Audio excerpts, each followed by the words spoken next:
there I was. just More spilled like my a powdered drink everywhere. sacrifice. Sorry, I was making a powdered drink and it got everywhere. Hi, welcome to Gee. Shadows over Velda. Oh, it's in my salad. Whoa. Hold on. Not your Right in salad. front of my Man. salad. 2 seconds.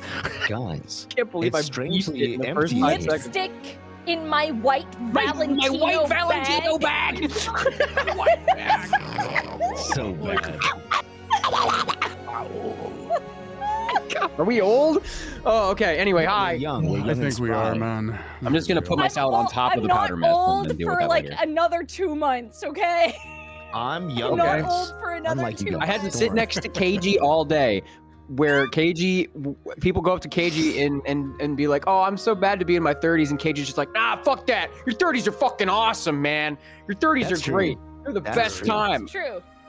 It is, and he's I'm right. excited for my 30s. Yeah, your 30s are your 20s, but you know what you're doing. Dude, that's how I've been actually true, doing though. it. That's actually so true, though. So true. Oh, Bobby. anyway, D&D time. Hi guys. Good time. Let's Welcome go. to the classic Shadows over Velda Friday from scenic looks out window I-9 in Birmingham, Alabama. We are our hotel room is like directly on top of the interstate, so there's a lot of noise, but hopefully I sound okay. Far. I know. It's been a minute, guys. How are we doing? You doing all right? So good now that I'm here. Yeah. I miss you Yeah, guys so much. I did too. This is my happy place, and I'm happy to be back with my friends. We are missing one today. This is the first time where we have done a session down a player. I am excited to see how this goes, but I'm also excited to wake up to 9 DMs from Nate in the morning, asking what the hell happened. Stall. Yeah. Stall. But thanks for coming, guys. Thanks for coming to the live. Thanks for coming and making time out of your busy schedule. I know every single one of you has a lot going on, so thank you so much for carving time every week out, whether we manage to get together or not, to do a little pretend and have a little fun with us. We are on episode, 42, 43, 42? 42. Okay, cool. The answer to life, universe, and the universe and everything. 42. Truly, yeah. We will be back again next week, so we'll have 2 in a row. I promise you this, for a lot of reasons.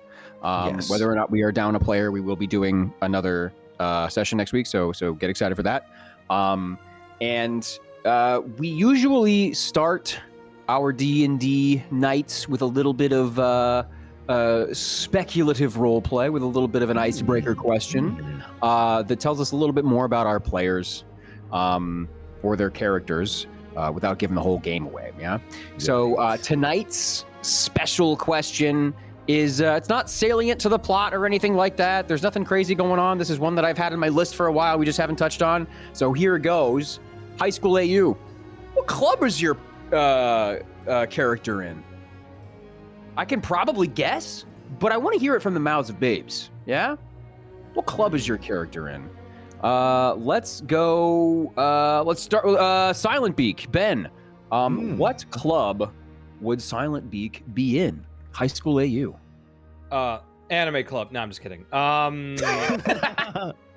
No, I respect Beak too much for that. I would say maybe like a gardening club, like tending like the That's cute. the school like gardens and everything, like student run community gardens. But specifically she would be super into like repurposing dead plants as like cool. mulch and stuff. Like compost and stuff? That's awesome. Yeah, like composting. Okay, cool. in the botany club, Silent Beak is head composter. She's just good at piling it all on. Yeah, and their club members would be like, yeah, she's got gumption and she cares about it, but it's just a little off-putting. Yeah, It's a little weird. quiet bird, but makes some damn good fertilizer. Quack. Okay, fantastic. That's really great. Okay, cool. So we got Beak in the botany club, in the gardening club. We'll go straight down, and definitely not straight down, all the way to Hayden. What was the question? I had to get something from my door. High school AU. Question? High school AU. What club is Argentum in? Ooh, okay. It's a toss-up. Because there's a lot. I imagine between- there's like 5 or 6 that you could probably be in. Oh, absolutely. They are either like student council president. Oh wow. Okay. Mm-hmm. Because they love to organize shit. Or they're like Spreadsheet king. they're freaking the sheets. Hey yo. Side little tangent. Jaleesa's parents were over like 2 weeks ago, and we turned on ESPN The Ocho, and you know what was there? What? The International Excel spreadsheet like speed run tournament. That's Which is a thing. incredible. And we sat there and watched it for like half an hour. It is crazy. Some people had no idea what they were doing, and some people clearly had the answers to the test beforehand. So That's anyway, kind continue. of iconic. But I would say either like student council president, because they have a lot of presence and they're very like good at like working with people. It's a good orator. But also, yeah. But also what would be fun is them being like the mysterious like librarian, not like the librarian, but like the like head of like the library club, like work or whatever the experience fuck. librarian, like yeah, like work student that, like, helps the experience. librarian Oh out? yeah. They're the character that's always in the library. They're the Giles. Like if we're like Oh, I shit, think Buffy yeah. the Vampire Slayer. Yeah, but the they're Buffy, Giles. the Giles to Buffy. That's amazing. Yes. They just have the lore. Let me get that book for you. Amazing. I don't know exactly where that is. Yes. And sometimes it's even their own books. This book is amazing. This book is incredible. Fantastic. Isn't that your name? Very, Don't very good worry choice. about Don't worry. It's my it's pen name. Okay. Going down the list, we got Argentum in as like the work experience librarian. We got Silent Beak working on making dead things even more alive in the gardening club. And then Juzo, what club is Sunder in? I feel like this is gonna be a fun answer. I feel like Sunder might be in the wood shop club. Like he'd probably be in the wood shop, like making Oh yeah. And that's totally not a self-insert because I was in wood shop in high school. Is that how he lost his horn? Did he lose his horn on a bandsaw? He might have. He might have like fell over and it just. Oh He no! Hellboyed that shit. He fucking shaved it down a little bit. But yeah, no. Yeah, woodshop was a lot of fun. I feel like he would probably be a part of it because he's good with his hands and in that sense. So hey, might as well, right? What was the first thing that Sunder made in woodshop? Good lord. Shit. Sunder, probably he would have made a fucking, a hammer out of wood. So I made a cross. No, it's an upside down cross. an upside down one. That or like a wooden sword or some shit. He's just fucking around. Okay, cool. Yeah, that's great. Definitely in character. Makes a lot of sense. Fantastic. Okay, so we have 2 more people. Next we have Leju as Phi. What would not Phoenix? Phi. True. High school AU. What club would Phi be in? I would say, okay. I mean, if they had a choice, it'd be like no club. But I'm gonna say like it's a school where like you're forced to join one club. That's like the kind of like the cliche, right? Like you have to join one club. I think Phi would probably join. This is gonna be like, not to his strength even. Phi would probably be in the chess club. They're not like that great at chess, but no one talks in that club. So okay, they were like, you know what? There's like free chips sometimes, and there's no one speaks.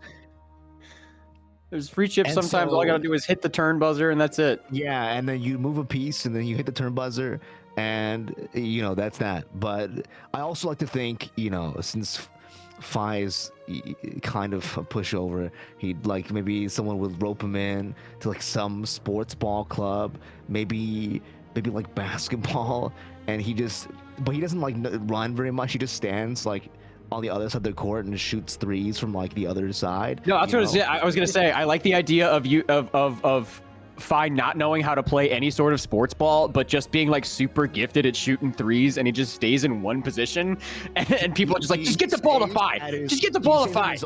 He stays at his own net and just shoots threes from across, because he doesn't know how to run. He doesn't know how to run. He's like a little baby deer. Yeah. Well, right. That's the answer. Yeah.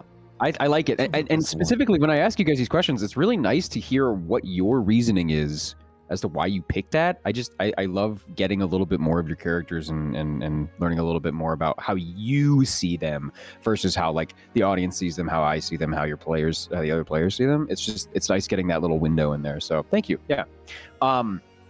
One last person. We have our wonderful producer, Nate, and we will ask this of his OC, Lepido Lamplight, High School AU.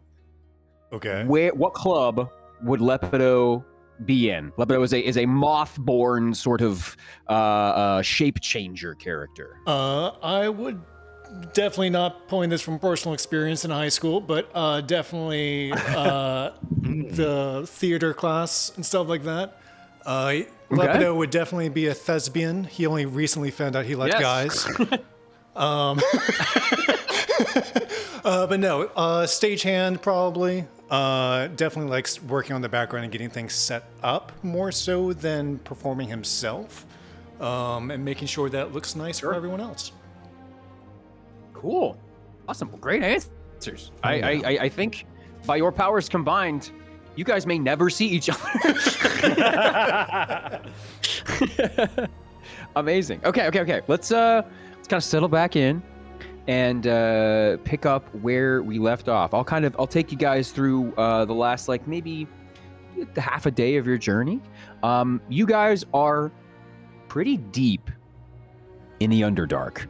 Well, technically, you're in the middle dark if we're using the classic depth that the Underdark kind of occupies in its cave systems. So you have befriended or been picked up by a ranger of the Underdark, sort of like a gloomy character, Darman, who helped you guys when you were dealing with Zilix, the fungal lord that kind of is a mind flayer mixed with a fungal colony, who's trying to find his own lot in life. He's got his own motivations and things like that. But Darman came in and had a conversation with Zilix and then with everybody else in the party, and it was agreed that he will help you guys get to the next kind of meeting port of call where you would be able to find the blood cutter, which you guys had left behind due to a difference in like elevation and a difference in like the tides in the Underdark, if that even was a thing where you were in this like fungal river that you were finding your way down.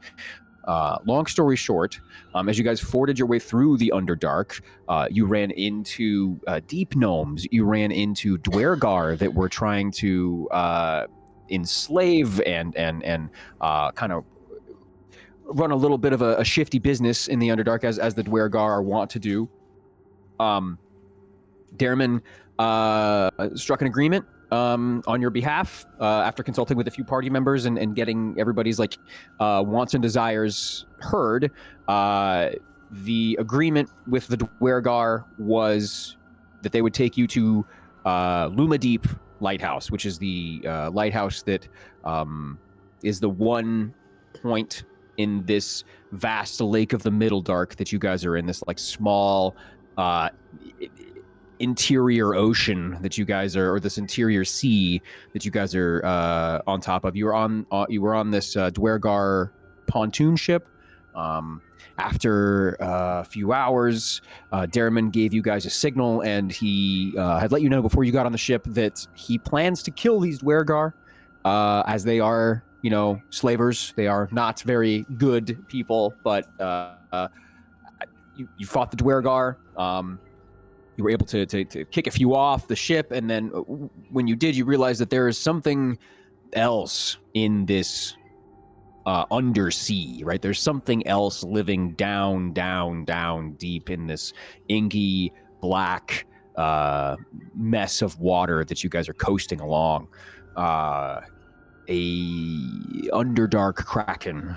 After Sunder took a few seconds to kind of like analyze what was following you, what was chasing you, you realize that this is not something you should fight. This is something you should try and bait or get around in some way, or trick in some way. Use it as like it's a force of nature rather than this thing you would fight. And even the Dwergar knew that. They could tell that they knew there was something else in the water, and they were quite scared of it. After some really, really cool moments from Silent Beak, from Sunder, from Ray, who is not with us tonight, you guys were able to get rid of all the Dwergar in some way or fashion. They were taken down. They were eaten by the Underdark Kraken. They were, drowned or otherwise bisected, and you were shipwrecked for a period of time. I guess left adrift in this cold sea for a couple minutes before who else shows up but the Bloodcutter, taking a different Fluvian route to get to you guys. But arriving in a timely fashion, you were able to get back on the Bloodcutter, meet up with everybody else that you had left once you had entered the fungal forest, and you were able to kind of get your bearings and see where everybody was. You took the short trip, 1,000 feet to Lumadeep Lighthouse. When you realized, or Derriman realized, that the person who had been pursuing him for quite some time is actually still, or has gotten to Lumadeep Lighthouse. He's revealed him to be Elfram, which, after a small conversation with Derriman and Argentum and Ray,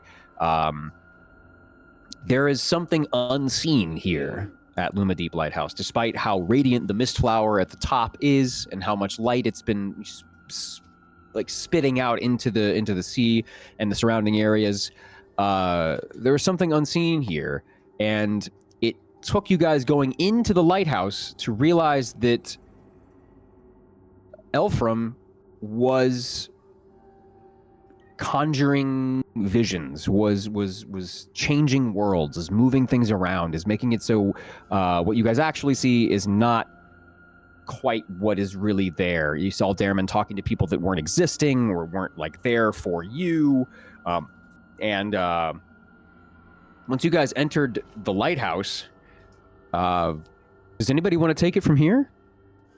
What happened last time? Well, Bye. that's really cool, guys. So well, Ray enters first with our vomiting, misty-eyed companion, and they get transported to wherever mountain, ice, snow land.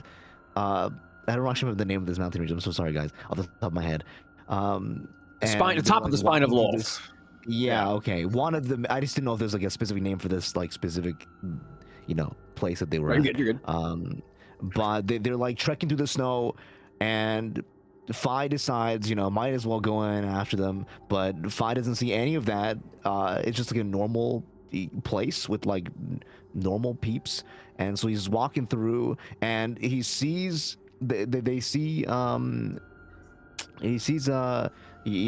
Zeph walking, it's like he's LARPing that he's in the snow, because I can't see pretty it. much. He feels it, but it doesn't look like nothing is there for you. They've been duped into seeing something that's not there. So I go on ahead, and then without waiting for the rest of the party, because obviously that's a smart idea, and met face to face with Alfram, who is seemingly a person from Phi's past, who is if you know changeling lore, then maybe perhaps you will know like what it constitutes. But without Phi's knowledge, allegedly Phi has basically fucked over Elfram's entire life, and they've spent their entire life seeking revenge against me. So, who's to say how that's going to work? But after some possibly harrowing conversation, I would say very peaceful negotiation, because no fight has started yet, save for the sword drawn to my neck. But the rest of the party, Russian, and now we're trying to see if we can figure out a solution. I'm not sure how this is gonna go, guys. I'll be so honest. Yeah. No idea. I don't either. So not only is Elfram in there, you also have the two little the fungal help, Plum Bob, right? Yeah. And put away the two, like the long guy and then the round guy, that's been there as kind of like a representation of the fungal colonies down here in the Underdark, but it doesn't seem like they have that much power. But Elfram is indeed has been staring you down and almost isolating you, Phi.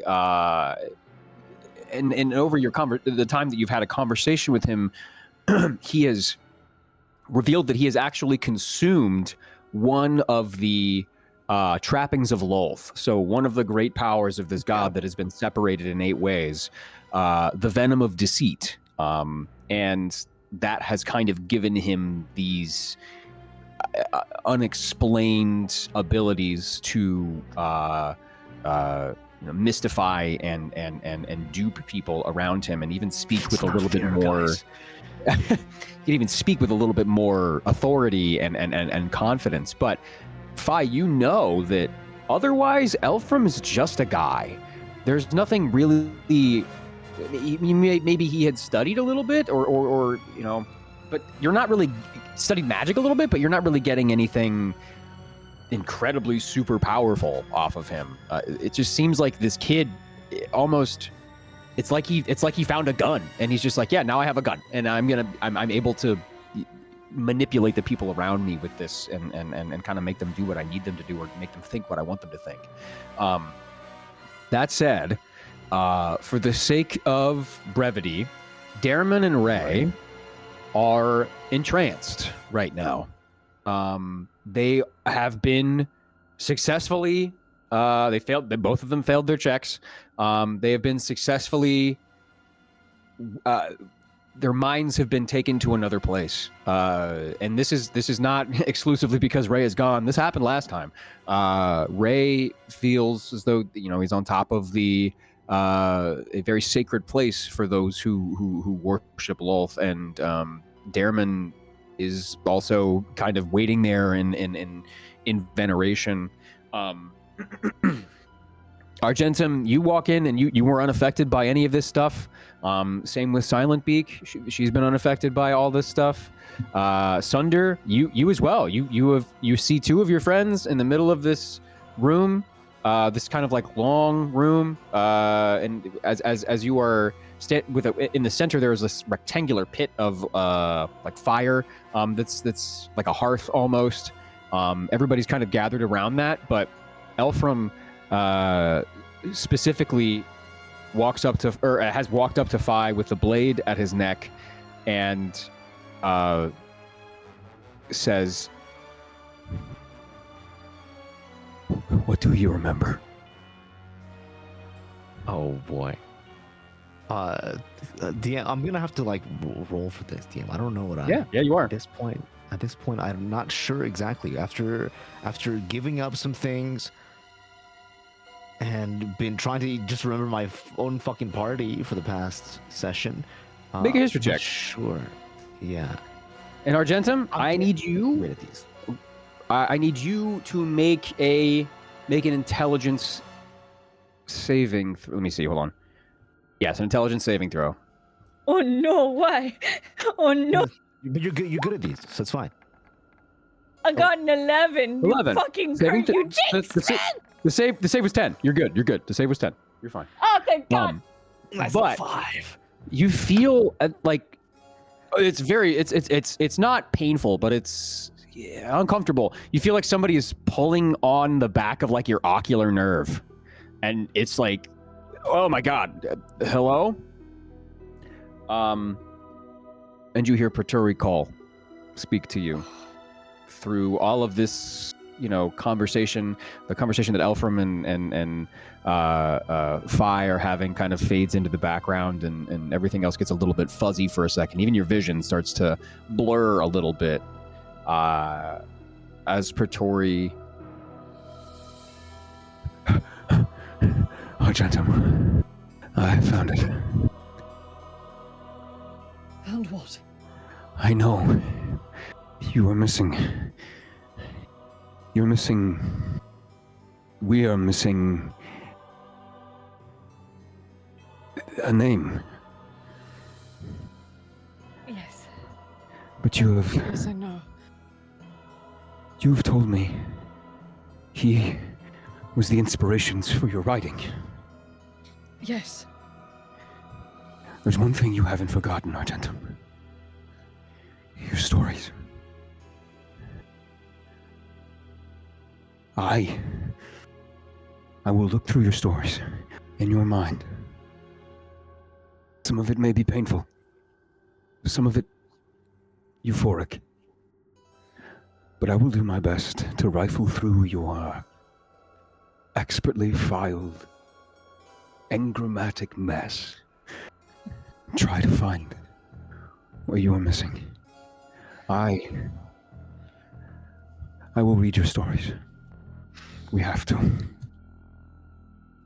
Understood.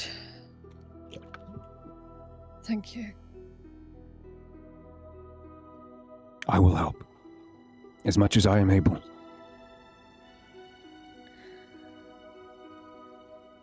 That's it.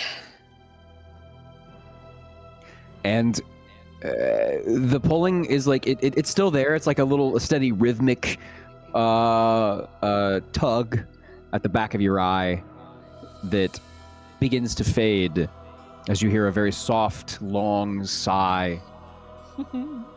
And Praetori seems otherwise occupied. Nice. Okay. So you got a 5. That I did. Elfram looks at you concerned. He has hair that is like these little shocks of hair that are stuck to his now sweating, wet face that is webbed in these black Icarus veins up from his neck. Even sticks to his shoulders and parts of his robes that he's wearing. He looks harried and frazzled. He looks fearful. He looks threatening. It looks like a cornered animal. What do you say? You don't really remember that much. You barely recognize where you are. You know a couple of you know the names of the people that you have surrounded yourself with in the last couple of days. And you are able to kind of piece together that you're on a mission for something, but a lot of it is gone.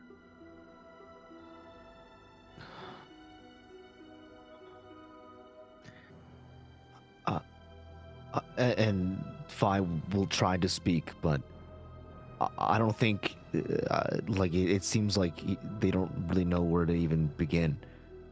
I don't know. I don't know you at all.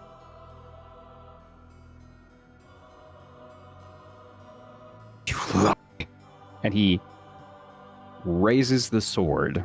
The sword of umbral silver towards you, and with both hands grips the handle and brings it down with a quivering lip. All right, let's roll an attack here. Oh, he's going to attack me. He's going to attack you, correct. Is this okay? Cool. This is a weapon attack. This is out of like initiative. Do I have like a full like? Do I have my like action? Yeah, you can do whatever you want to right now as a reaction. Okay, you know, this is you can see he is trying to attack you. It is completely out of initiative. He is not very. He's not trying to hide his intention here. Right. This is a strike full of anger and a hatred almost. 21. Hold on. What is my armor class? I'm gonna use my reaction to silvery barbs. Okay. All right, and I have to roll one more time. Yeah, you roll one more time. Yeah. Okay. Hey, guess what? That's perfect. All right. The DM is very. Elfram is pissed. The DM is very happy. So, as he brings down this blade of umbral silver, the light in this room that you assume is from, you know, the reflections of the mist flowers and the fire as well, flicks off of it and sparks in ways that you kind of like see yourself in the blade before it comes down. You feel like this may be it. You're not alone, but you're definitely not in company that you know. And it's scary. It's terrifying. It's like being cloaked in shadow. And everybody in the room,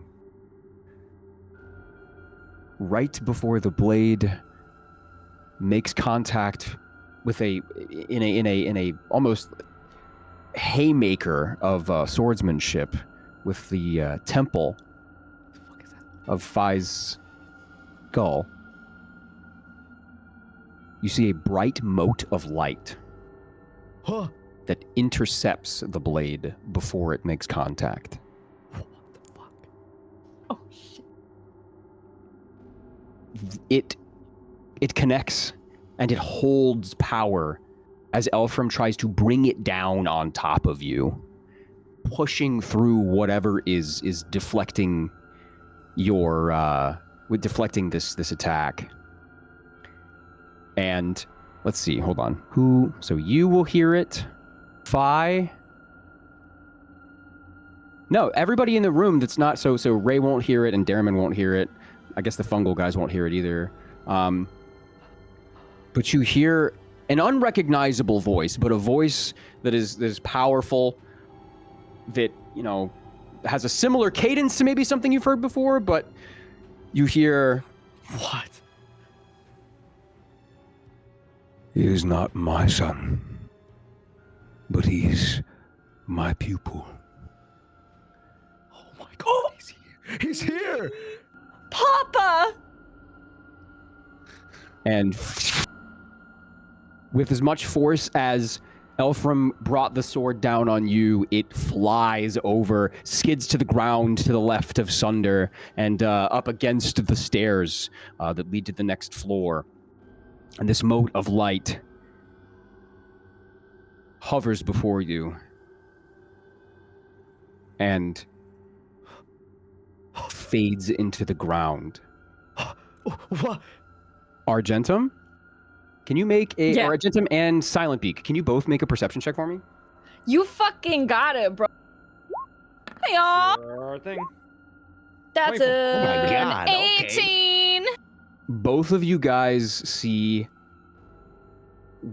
It's crazy. I mean, you guys have been on this adventure for so long, but there's something that's just baked into the world about like how light works and shadows work, and it's very strange to see Phi begin to grow a shadow behind him. It's back, baby. Hey! And it gets long and intimidating and aggressive as it begins to curl itself around his shoulders.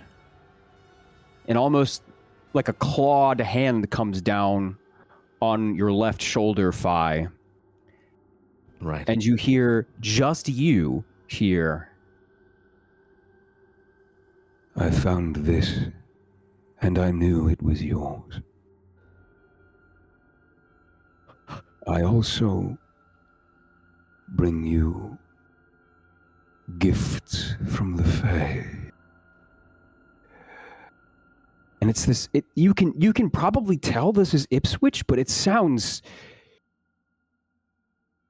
I don't know, deified in some way. It sounds bigger than you used to know him. It sounds more mature than you used to know him. I need you to make me an intelligence saving throw, Fi. Wow! Wow! I have an idea of what's happening. Wow! Let's go. Wow! Wow! Wow! Wow! Papa. Wow! Wow! Wow! Wow! Not one. Perfect. Perfect. I have advantage. Wait. That's Okay. All right. That's fine. No, you're good. You can use your advantage if you want. I shouldn't have said anything. I mean, I actually didn't call it. I didn't call it, but like technically, I would have given to myself at least. Can I use my saving throw? Let me see. This is your silver barb. I can. Okay. So you see Elfram in front of you, who just is disarmed, is confused, doesn't really understand what's going on, and he kind of is staring at you while you process this. In your head, you feel not euphoric, but you feel revelatory. It's like it's all making sense. The synapses are firing, your dendrons and dendrites and whatever. You're starting to piece everything together, and you remember not. Hold on. You don't remember your family in oh my god, where are my notes? Hold on, fuck.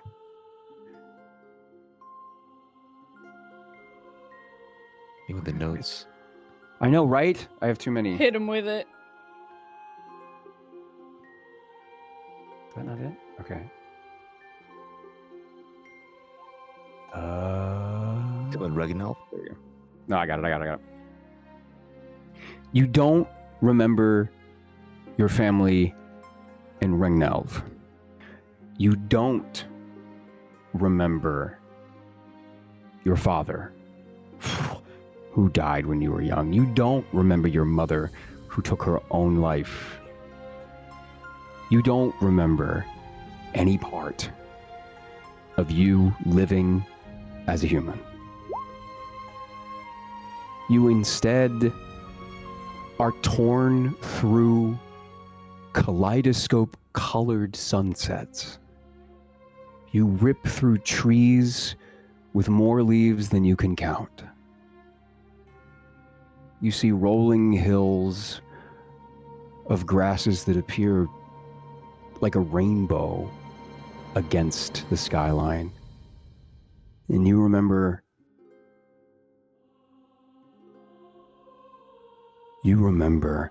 everything that Elfram remembered. You remember his entire experience. You were given what he lived in the Feywild. You see how he was treated. You see the difficulty that he encountered in growing up in the Feywild as a human, the tricks that were played on him, the aggressive, almost treated like a jester, treated like, a source for entertainment rather than a functioning part of a thriving society. You see why he's so upset. You're taken to small excursions where he is able to get a glimpse of the other side of the mortal plane, the colors more dull but real, the people more simple but earnest. A life that he felt called to for a reason he couldn't quite put together. You blink. And you see Elfram standing in front of you, understandably terrified. Fi will reach out with one hand very, like, tentatively. Is this all you?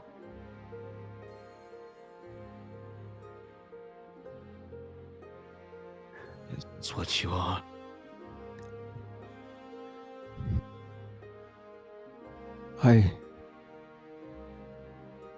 He like holds out a hand that begins to shake.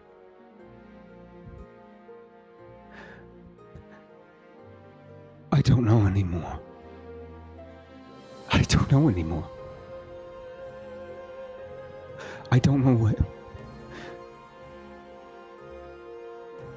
Why did I do this? And you see a little bit of lucidity in his eyes for the first time since you've seen him in this room. If he had his blade in his hand, he would drop it. If you don't know, then what's the point? What? That's not revenge, that's exactly what they did to me. This isn't real. He waves his hand. None of this is real.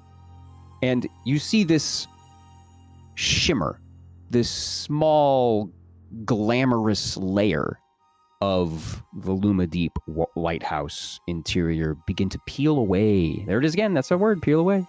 Begin to peel away from the columns that surround you. The fire in front of you loses its saturation, it becomes a little bit more stony and cold as a fire can be. The tapestries and banners that were of the houses of the drow on these columns just disappear. Ray and Darman both go to one knee, clutching their hands to their eyes and breathing heavily. None of this is real. I don't want it anymore. I don't want it anymore. And he like raises his hands to the sky. I don't want this anymore. What do you mean? What are you doing?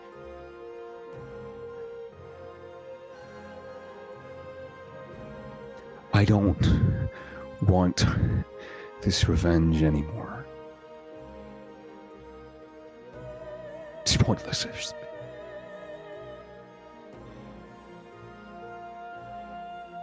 I was given a vial by a mage who said that he worked with Veyraun in some way. I am not a direct threat. He is not Darman. I am... What?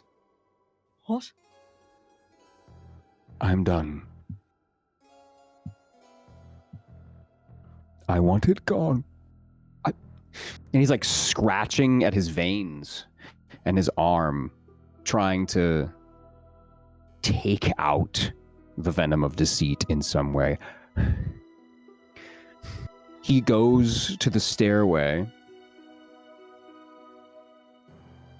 and picks up his sword. Wait. I saw it. He stops. What did you see? You All of you.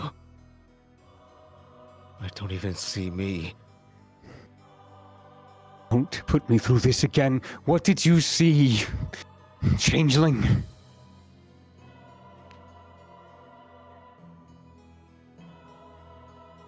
You're alive.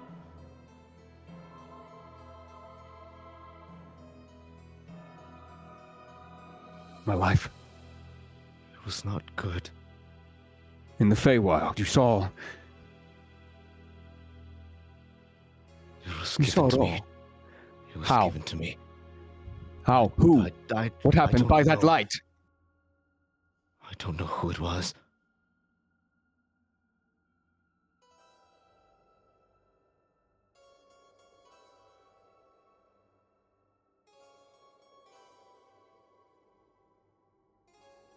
I made you suffer. And they gave me someone to blame it on. And it was you. And I thought killing you would make it all better. It wasn't me. But I can still feel.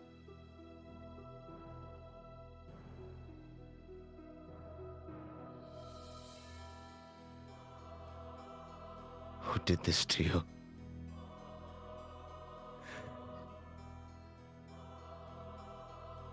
He looks you in the eyes as he walks back over to you with a curiosity. And he says,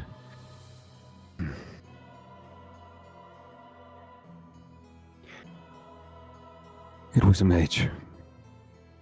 A feathered mage. What? He came to me in my quarters in the court and said he worked for a very powerful deity. Said I could have my revenge. He gave me this. and he looks into the silver sword with a little bit of hope. Gave me a weapon. And a vial. And a lot of money. God's a lot of money.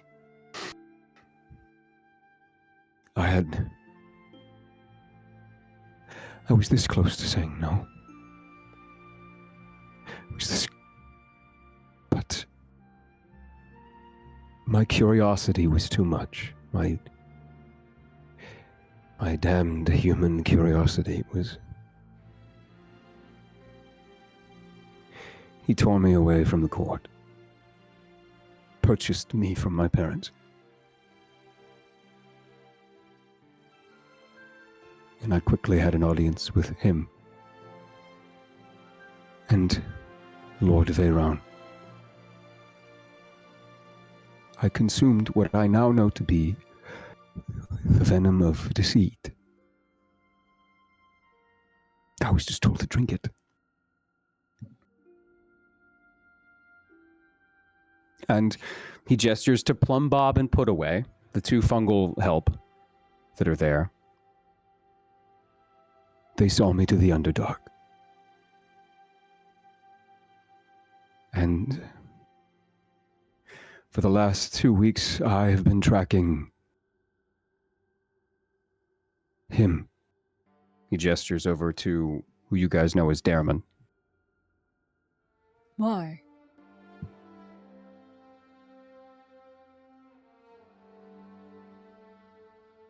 It was a ruse. I had known someone who is powerful enough to be desirable for Veyron's tournament. Would eventually attract the honored guests.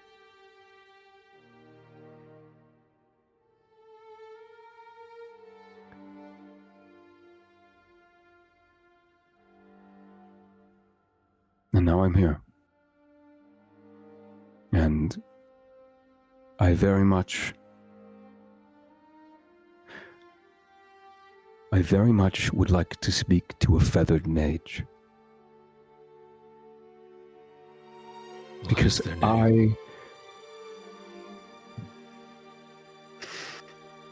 he like racks his brain a little bit. He like scratches his forehead with the hand that he's holding his sword with.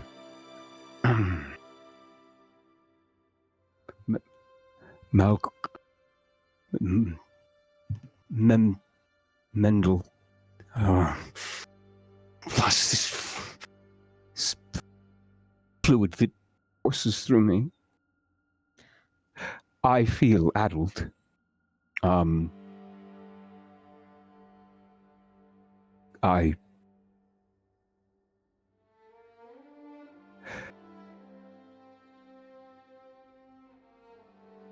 He was a little bit of revelation comes to him. He was a bird. I remember his golden beak. His golden beak. Yes. It's gilded. It's not real.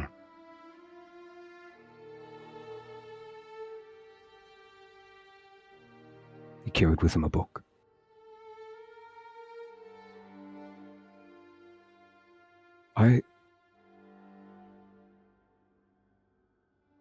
What is your name? Your real name? Changeling. My name is Fi. Fi. Tears begin to like well in his eyes. I fear if I do not kill you, Veyron, or the mage will ask questions of me, and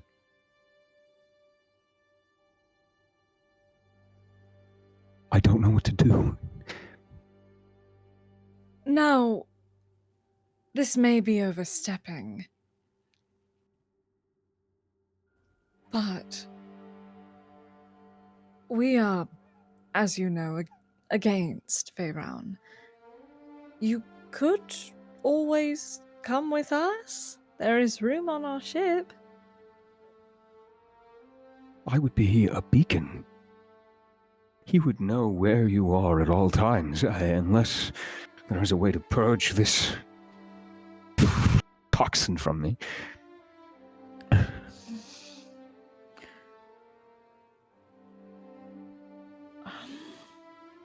There must be a way.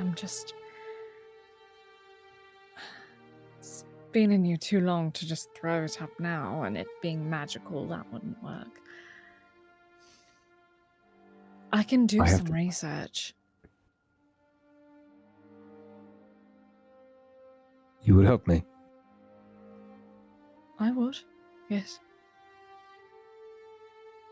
Veyron has hurt me too. All of us. So long as Fi is amenable. I have nothing against you. That you remember. Just missed you today. I remember you. As if it was me.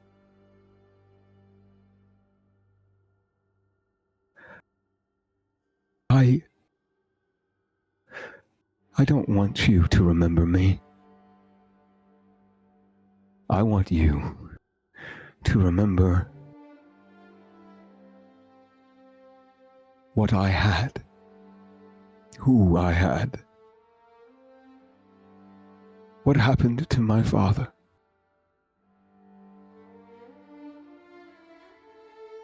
What happened to my mother? No.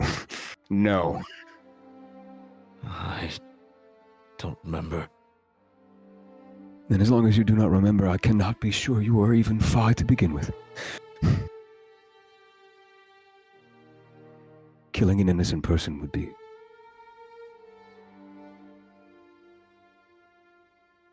That's not how I was raised.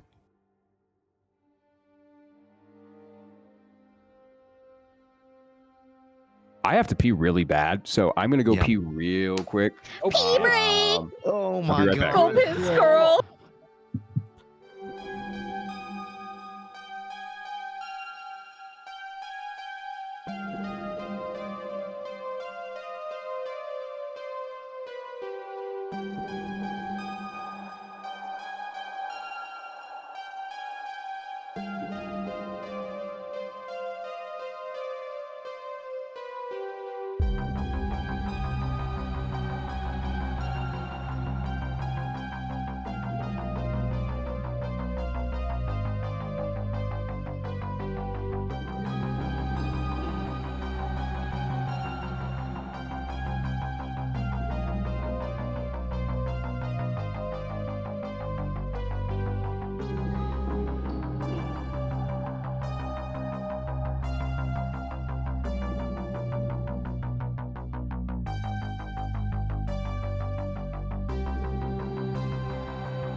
Yeah, that's me though. Okay, yeah, let's go back. We're back. We're back. Oh wow, that was Think fast. straight now. All right, cool. Are we back? Back. Back. Excellent. All right.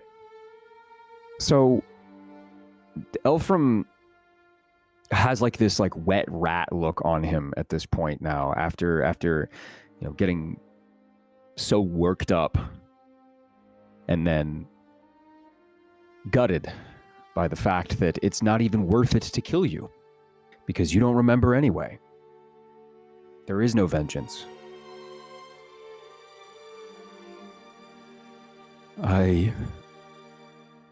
There has to be a way to purge this from myself. I accepted this out of anger. There is... Oh, what's their name? What's the mage's name? Can I try to recall this mage's name from my memory now? Sure. Yeah. Well, I guess it's Question. not mine, but it's his. Go. I mean, make a history check with disadvantage. What were you gonna say, Argentum? Being well read, would I have any inkling about a mage, like Sure. a feathered mage or anything Yeah. like this that might be known? Make a straight history check. You Would got it, I bud. also know about this? You Nice make a history check five. with That's a advantage. 16. Ooh, Dude, it's your 16. dad. It's your dad. 22. No. That No. is your dad. So- Her dad. Bird dad. Bird dad. Leju, Phi doesn't. At this point, your memories have been fucked with so much in the last 48 hours. Yeah. Barely remember what you look like in the mirror sometimes. Like you'll get big veins of it's like having somebody who has like had their senses dulled. Every now and again you'll get big veins of like 5 or 6 hours where you get the sense back and you're just like, oh my god, I can smell again. But then afterwards you're just like, oh my god, I can't, like, what's wrong with me? I can't smell. So it's like yeah, what's wrong with me? I can't remember this thing that I remembered a day ago or like 2 days ago. It's like your brain is full of holes. You can't quite put together what he's saying. You've known many mages in your time. I mean, you've known you've known even mages that are like Silent Beak, like Kenku mages and stuff, but none that have like a golden beak or anything like that. It's very, very strange. So yeah, unfortunately, you don't know exactly who he's speaking about. I figured. Yeah. Argentum, you have read. You are incredibly well read, and because of that, you know many of the major, like big pillar mages that have been crafting new spells and are on the forefront of like research and technology and who run cities in some places, but none of them are feathered. You don't really like, a lot of them have kind of come up over they're either drow or they're human or they're elves or something like that. They have this like pedigree to them that lend them to that. So plenty of mages, and you're trying to go through your Rolodex in your brain, but at the same time, Praetori is also kind of going through the Rolodex in your brain, trying to like figure things out. You're getting cross wires and mixed signals, and you're starting to short each other out, and you also have had your memory screwed with in the past couple of days. So you're bringing some people up, but it's like none of these are hitting all of the qualifications. Yeah. Silent Beak, of a golden-beaked drow. They are not a Kenku, but they are a drow that has a prosthetic golden nose. And this is somebody, when you immediately, like he says golden beak, feathered, you're trying to think of anybody that like of a similar race or maybe from the same clergy that have a golden beak, but this, you want it so badly not to be this person, but it's all adding up. It's all starting to like fall in line. The reason he's a feathered drow is because he wears a cloak of feathers. A cloak of feathers that have been plucked from dead Kenku. You know exactly who this guy is, and you keep seeing him in your brain. You keep trying to push it out. You keep trying to let that death sound push him away, shield you from remembering this man at all. But in your brain, he pulls his cloak down, and sure enough, you see the face of Melloc. The man who has made your life a living hell for what could be decades, if you remember how long it even was. He leaves behind a trail of feathers, inadvertently, but it is a cloak of feathers that he has plucked from Kenku that have failed his tasks. Kenku that he has, reported in on and have not done anything. It's all trite, meaningless, petty tasks, but he has had so much money, he has had so much power and access to power that you thought him sending you out would be the last time you saw him. You'd hoped. And then you remember, you never laid Baronetto to rest.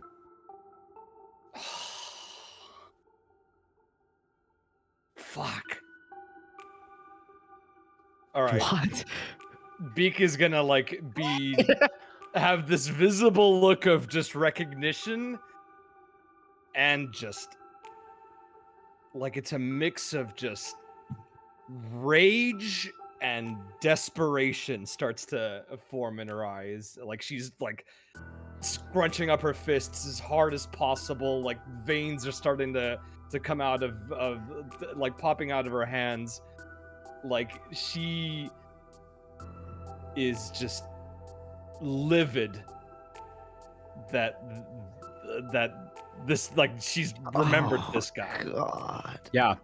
With a 22, you even you further start to put the dots together that if he is antagonizing someone that you know closely, he may be looking for you.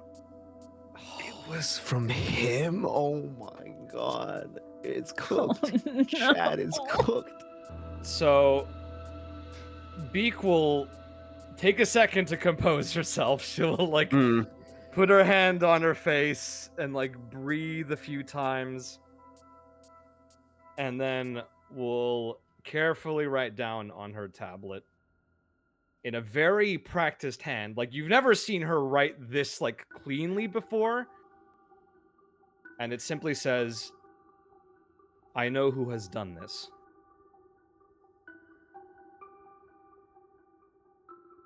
I don't see because I'm facing away from you. Yeah, Elfram looks over your shoulder, Phi, and he completely dismisses whatever is on the chalkboard because it doesn't seem like it's very important.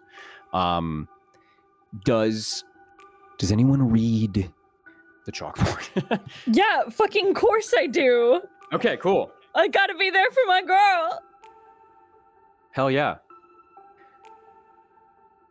And so, yeah, Beak will show Argentum the chalkboard and then wipe it away with one, like, hand instead of messily scrubbing it away. She, like, wipes those words away with determination and then writes, my former master is hunting me. And I believe he is now hunting all of you as well.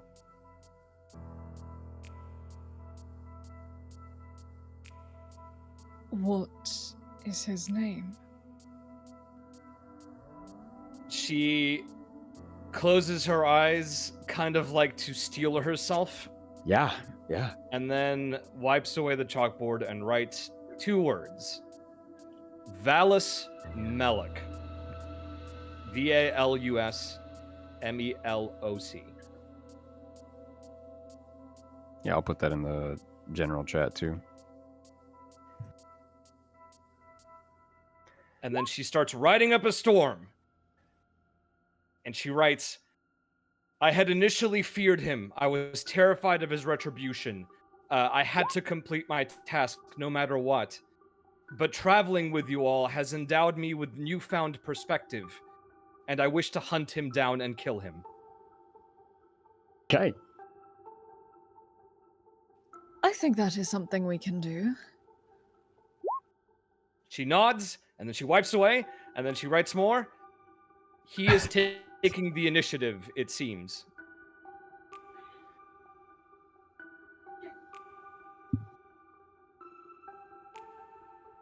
Elfram looks over Phi's shoulder again. What is your friend scribbling? Does the name Valus Meloc That's it. mean? Melloc. That's him. That's the feathered mage. At this point, Fi turns around. He could be coming. You know him? You know him? Oh. Not very well. As well as you know the shopkeeper that you go and buy whatever from. I knew I shouldn't have taken this deal. I knew it was too good to be true. It can't be. He starts to like shut down and like go to his knees and starts like mumbling to himself. I shouldn't have. I need. And from his knees, he looks up to you, Phi. I need your help out of this. What can I do?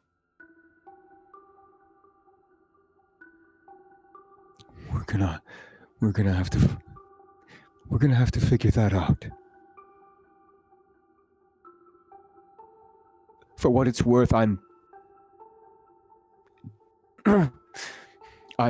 it's like he's trying to say something, but he's physically unable to. Something is keeping him from saying.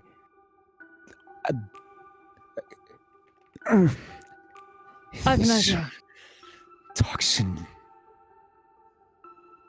Yes. Anything. You.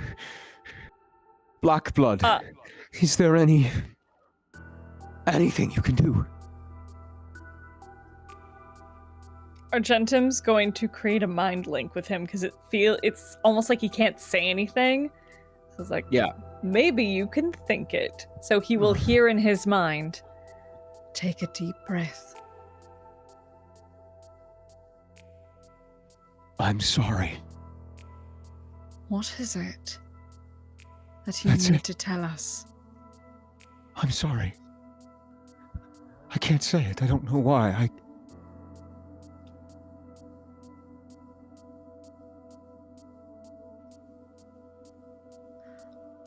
Probably because Lolth does not show mercy. So having a trapping of hers within you, perhaps you cannot show sympathy or mercy either. You seem to know a lot about this. Unfortunately, yes. I should travel with you.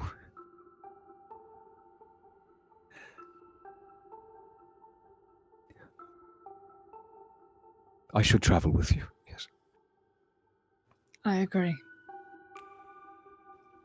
Silent Beak. She would like to track down this Valis.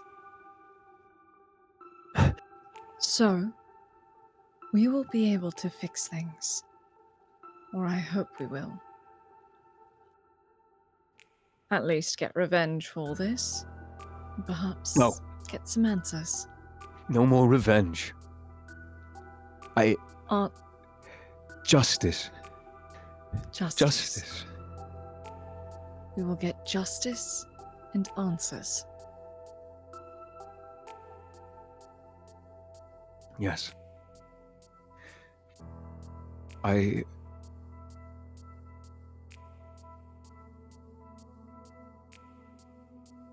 am tired.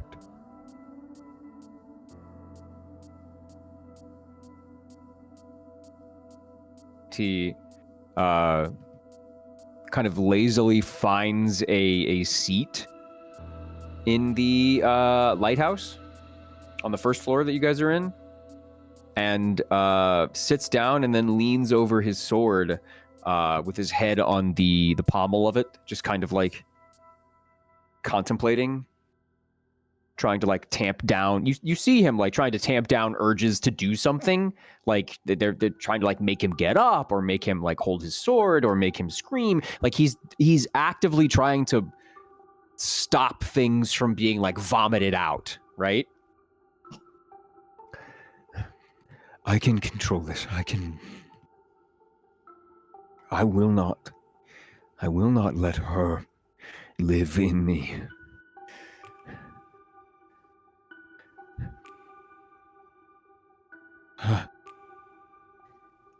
There are ways, and we'll speak this aloud.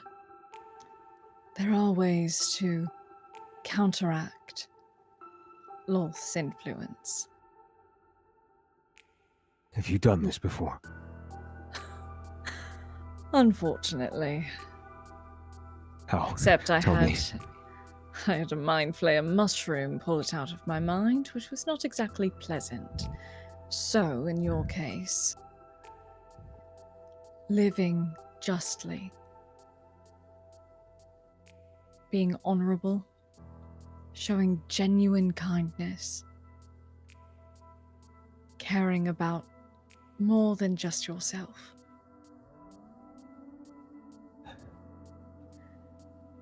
Following her teachings in a new way. He nods to you. Mm-hmm. He stands up and he walks over to Phi.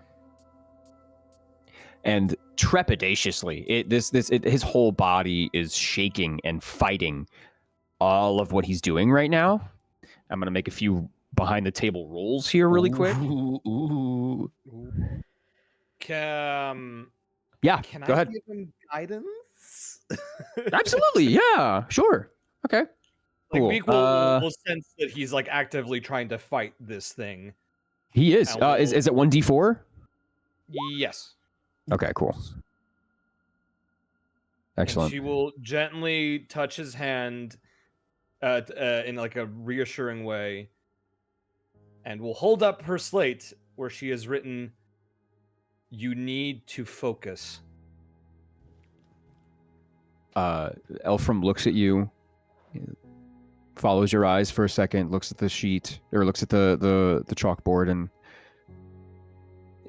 tremulously inhales before holding out 2 hands with his umbral silver sword. And this thing is shaking in his hands. You can hear the connections and like the hilt and the cross guard start to like rattle against each other as he's like actively, tensing muscles in his body. And he looks at you, Fi. He whips his eyes from the sword to the chalkboard to you. And he says, I am sorry. Take my blade. And it's like he closes his eyes and winces at it. It's almost like he's being struck by an unknown force. You can't really tell what's going on, but he's offering you this umbral silver blade. Are you sure? He looks at you, and you can see like his neck is the veins in his neck are bulging and almost purple. It looks like he's like almost it looks like he's held his breath for a while, even though you can tell he's breathing. He doesn't really offer you an answer. You just kind of see him struggling.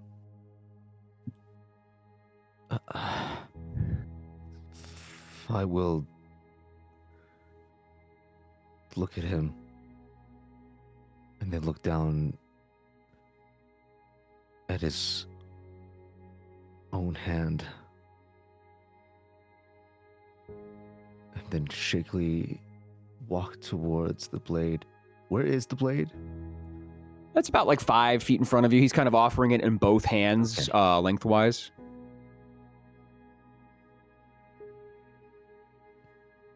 And if I will grab it by the blade so it digs into him. I don't know you, but I still feel the responsibility. He grabs it and he grasps it, and the blood drips. Elfram exhales, and you see as you grab the blade and in doing so injure yourself, you see the veins on his wrists recede and become a bit more vital, a little more like actually blue and human. As he gains his breath again, his eyes are still a little, the webbed veins in the whites of his eyes are still like a purple. His neck is still a little bit, blackened in places. But with this accepted apology, this selfless act, it seems like the vial of deceit, the venom of deceit has taken less of a hold on him. He goes to one knee and looks at you. Are you okay? I will right this wrong. And I will grasp it and yank it from him.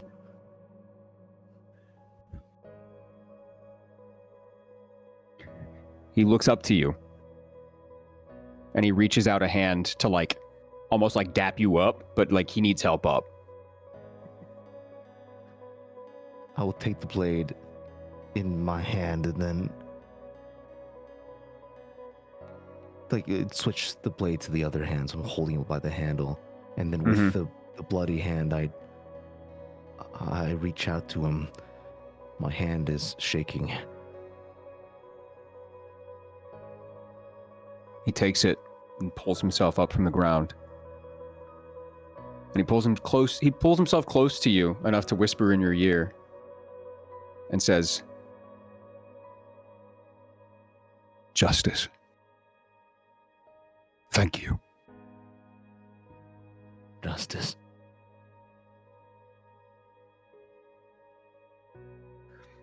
He pushes you away a little bit, and he smiles. A small smile tugs at his lips before it just fades away, and he goes back to a almost a grimace that you've seen on him, this fearful grimace. "You take the blade. I do not want to even see it anymore. If only you could take this poison from me."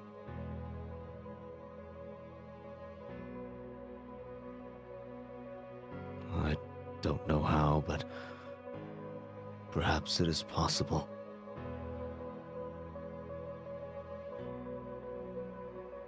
I think it is. One day. My mind is clearer now. Slightly, but I can see through the haze. I think I know where we may find Melek. Oh, really? He has a box seat at the tournament. Of course. Well, that's where we are headed. So perfect. Of course it is. It doesn't matter what we want. We seem to be doing everything that they want, regardless of our choices. I don't want this doubt to creep into me, but I have seen it no other way my entire life. We will go to this tournament. You will fight. Oh, I will not be fighting. I'll be playing my own game when we get there.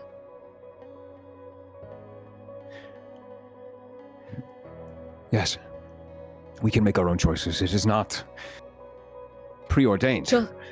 Just because we are walking a similar path to the one that they wish us to, does not mean that our choices are not our own.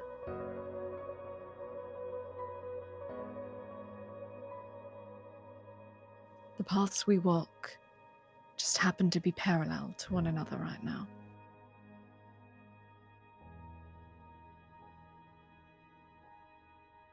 Fi, that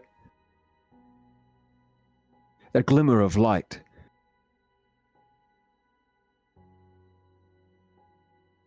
I think I know what it was. What is it?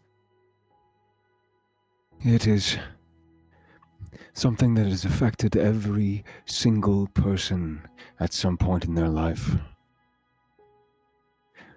At opportune moments, at forks in the road. I think you were saved by destiny.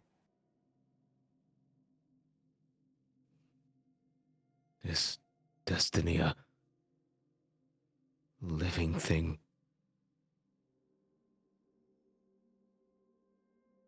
Let's find out together.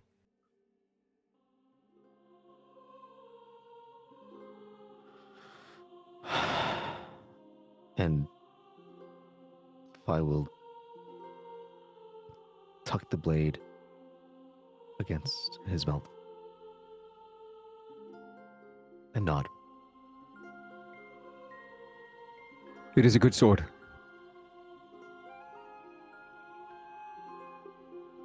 All things considered.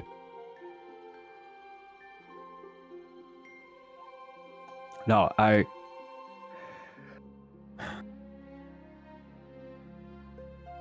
fear Veyron may be seeing us at this very moment.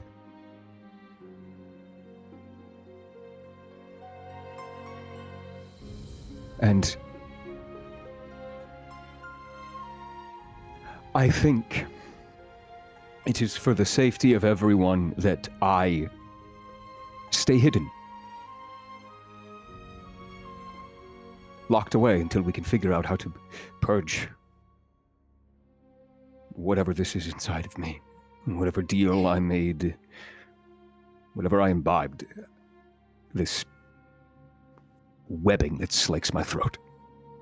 Hidden how so?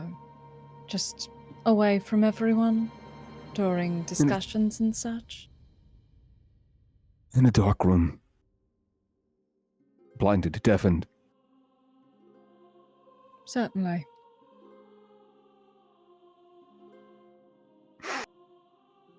So it shall be.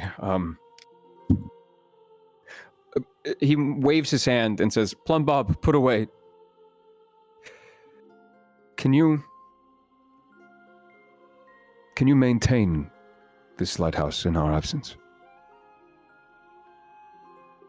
And they kind of like, they don't say anything? Well, I mean, actually, no. Argentum, you would understand what they said, because you're the only one that Hell did yeah! the communal thing. Fuck yeah, I did, bud. The torch stalk, the tall one, who's like, he's like 7 feet tall mushroom. He says, of course, sir. And then Plum Bob, the big round one. Dapper. Yeah, of course. Plum Bob, the big round one says, when will the moms return? And Elfram looks at Plum Bob and then looks at Ray, who is still, I guess paralyzed is the right word. He's unmoving. He is within his own mind. Hopefully not until he regains his senses. Yes. When will the what return? Elfram goes red. What are you talking about? Sorry, darling. I communed with Myconids below, so I heard all that. Sorry. Wasn't meaning to eavesdrop. Couldn't help it. Sorry. Ignore me. Just curious. He nods, and he's clocked this. Like he gets it. I think we should get your vessel sorted and find a spot for me that will be out of the way while you discuss what to do further. Sure. Argentum will move to Dareman and just like really lightly put a hand on his shoulder.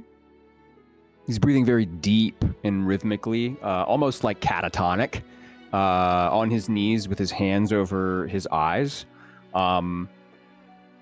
He's just kind of like rocking back and forth. Do you do anything besides put a hand on him? They're gonna just like lightly rub his back like, Dareman, are you in there? Can you hear me?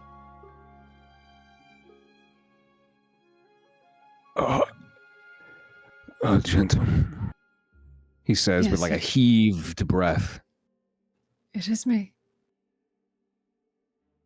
I am here. Are you alright? I am elsewhere. What's happening to him? He's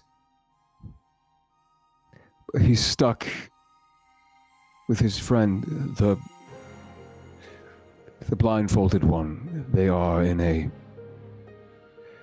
a memory loop. Ah. They should be Well. fine. I hesitate to say that I am no master of the gifts I have been given, so I can say with no certainty whether or not they will return. Or when. Wonderful. If then, I am so very... I know. It won't happen again. Will you at least help us with them to get them out of here? Of course. Plumbob, put away, please. Help these men to their vessel. And they do so. Plumbob kind of rolls Ray onto this big round thing and rolls him towards the ship and outside.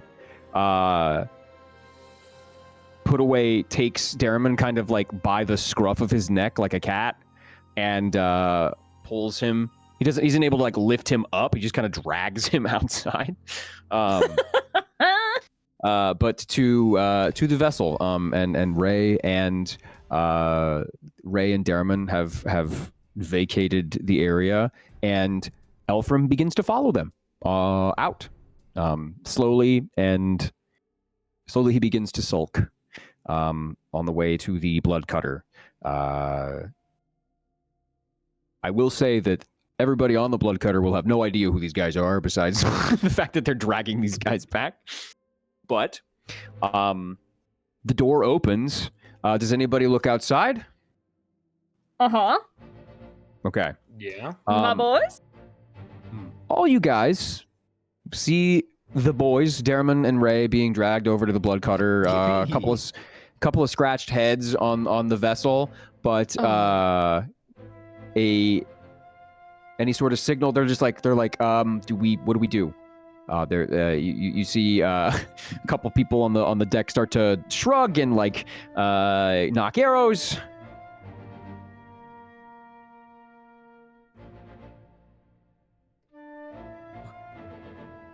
Anybody do anything? Wait, hold on. You gotta let them know they're cool. It's fine. No, they're good. They're with us. Barry Barrowwheat descends the gangplank and begins to help Derriman and Ray. He kind of takes one from one of the fungi and one from the other one, throws him over his shoulders. He's the big guy, and goes back up the gangplank and kind of gets them where they need to go. Elfram is able to go under his own power, but kind of stares back and looks back at the open sea and the mist flower that like is rotating every 30 seconds or so.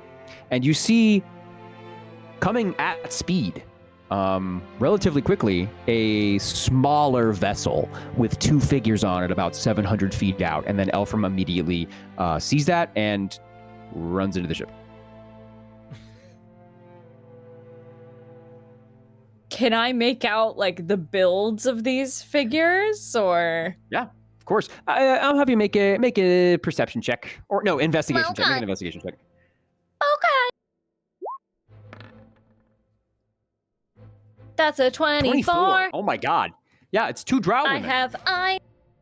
Oh, this could be very good or very bad. It's two drow women.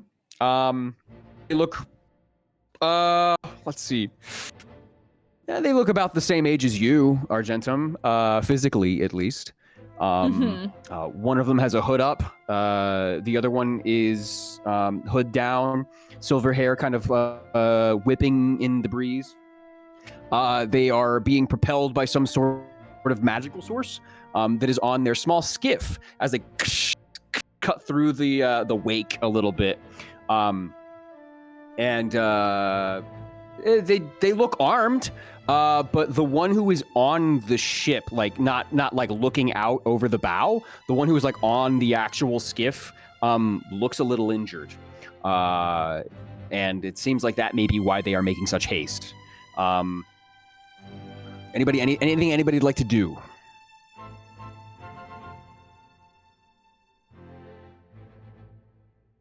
I'm just fucking standing there looking out at the fucking water, bro. Man emoji. He's fucking man And emoji right they now. don't look familiar to us at all, right? You've seen a lot of drow, so they do look relatively familiar, but it's not. And it's at such a distance. It's like 1,000 feet out. It's such a distance. It's you're in the Underdark. It's kind of difficult to tell. But yeah, I have human people eyes. Yeah, yeah, exactly. Every 30 seconds, you're able to get a little bit more information as the mist flower whips around and kind of bathes them in light, and it goes away. Looks like the dress of the one who's looking out over the bow looks. They look to be people of the cloth. They don't look like warriors. They don't look like Alondra. They are not. They're not wearing armor. One of them has the one on the bow has a sword, but it doesn't look like they are coming with malicious intent. It seems almost like I guess a reverie is the word, and like missive. It seems like they're here to deliver something. Okay. The rest of you get further on board. I'll deal with this. After about 2 or 3 minutes, they're about 200 feet out. And the speed of this skiff begins to slow to a troll as they make ground on this this like smooth pebbly gravel it's got purple and shades of gray in it as the ship's bow pushes it aside with these light purple wooden ship as the drow in a cloak like a almost like a velvet cloak jumps off and helps the second drow from that skiff off onto the shore and then begin to slowly make their way toward the lighthouse. The one who is on the bow looks a little bit older, a little more mature. The younger one looks like a bit more spry, would be good in combat if they weren't leaking blood pretty bad from their gut. Goodness. The older one doesn't really acknowledge you, just kind of goes up to the lighthouse and opens the door. They're panting. They're looking for someone. Can we help you? We're looking for Elfram. Where is Elfram? Sorry, not Elfram. Derriman. Sorry, Derriman. Derriman. We're looking for Derriman. Oh, he's indisposed, but he's a What do you friend. mean? What can I... His mind is elsewhere. It's, complicated.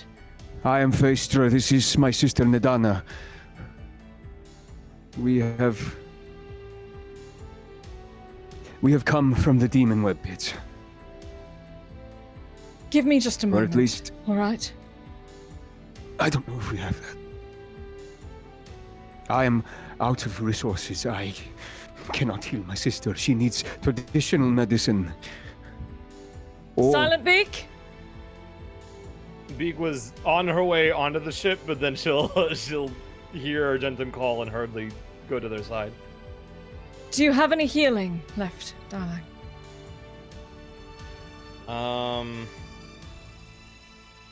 She will ponder, and then will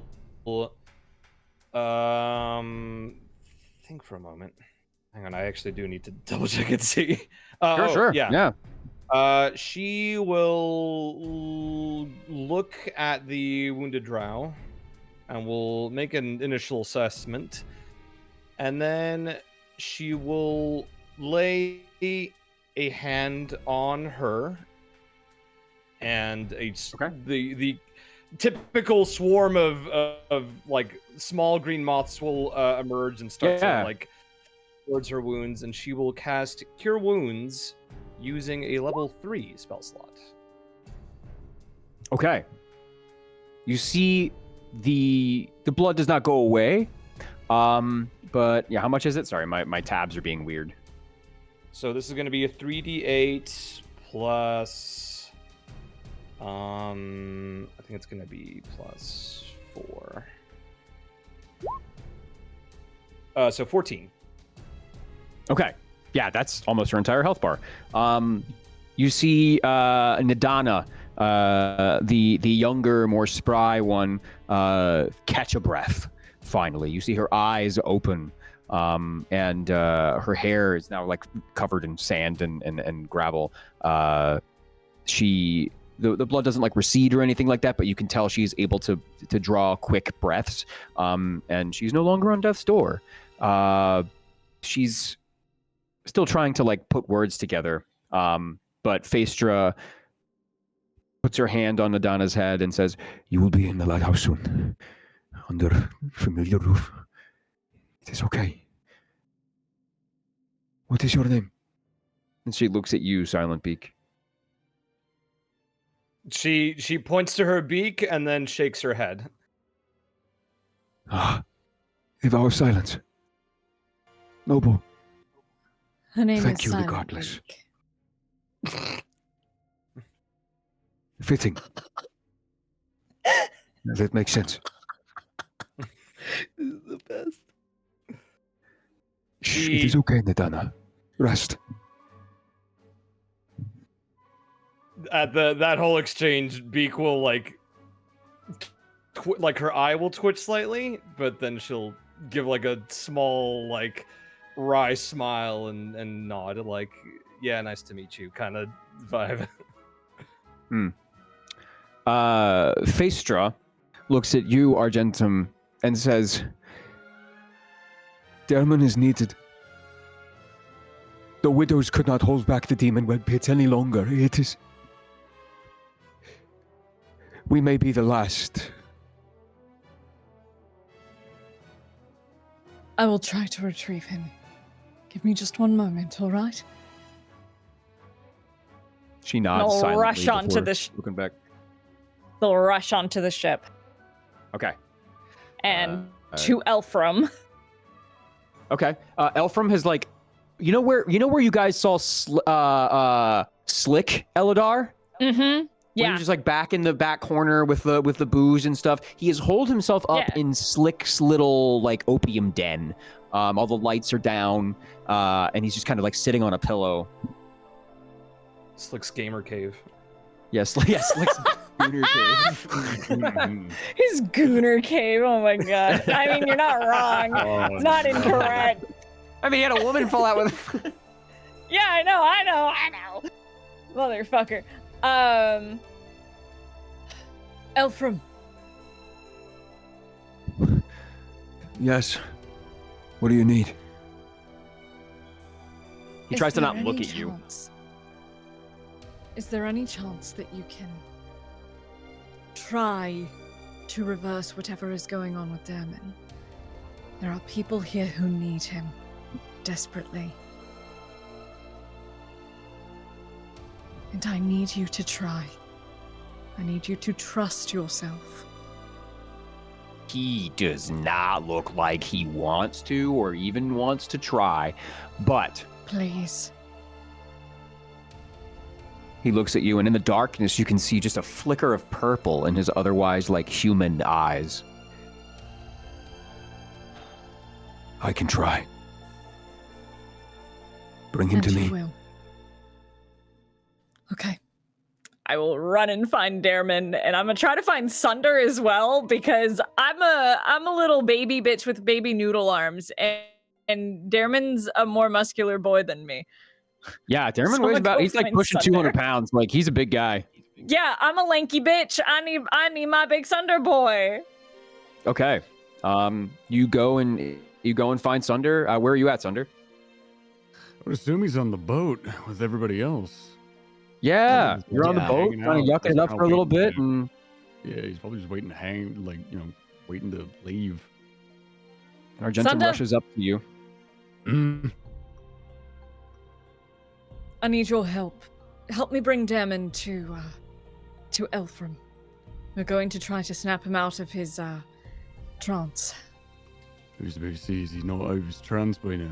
But all right, why not?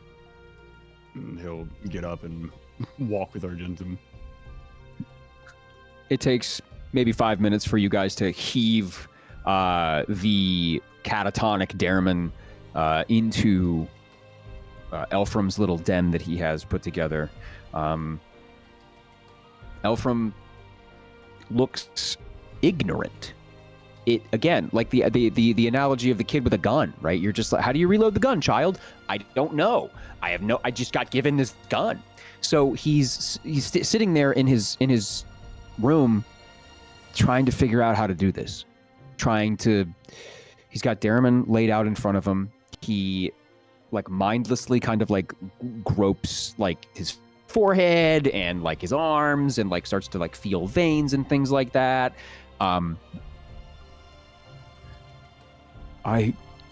He puts his hands on Dareman's chest. I don't know what to do. And he begins to sob. Okay, wait.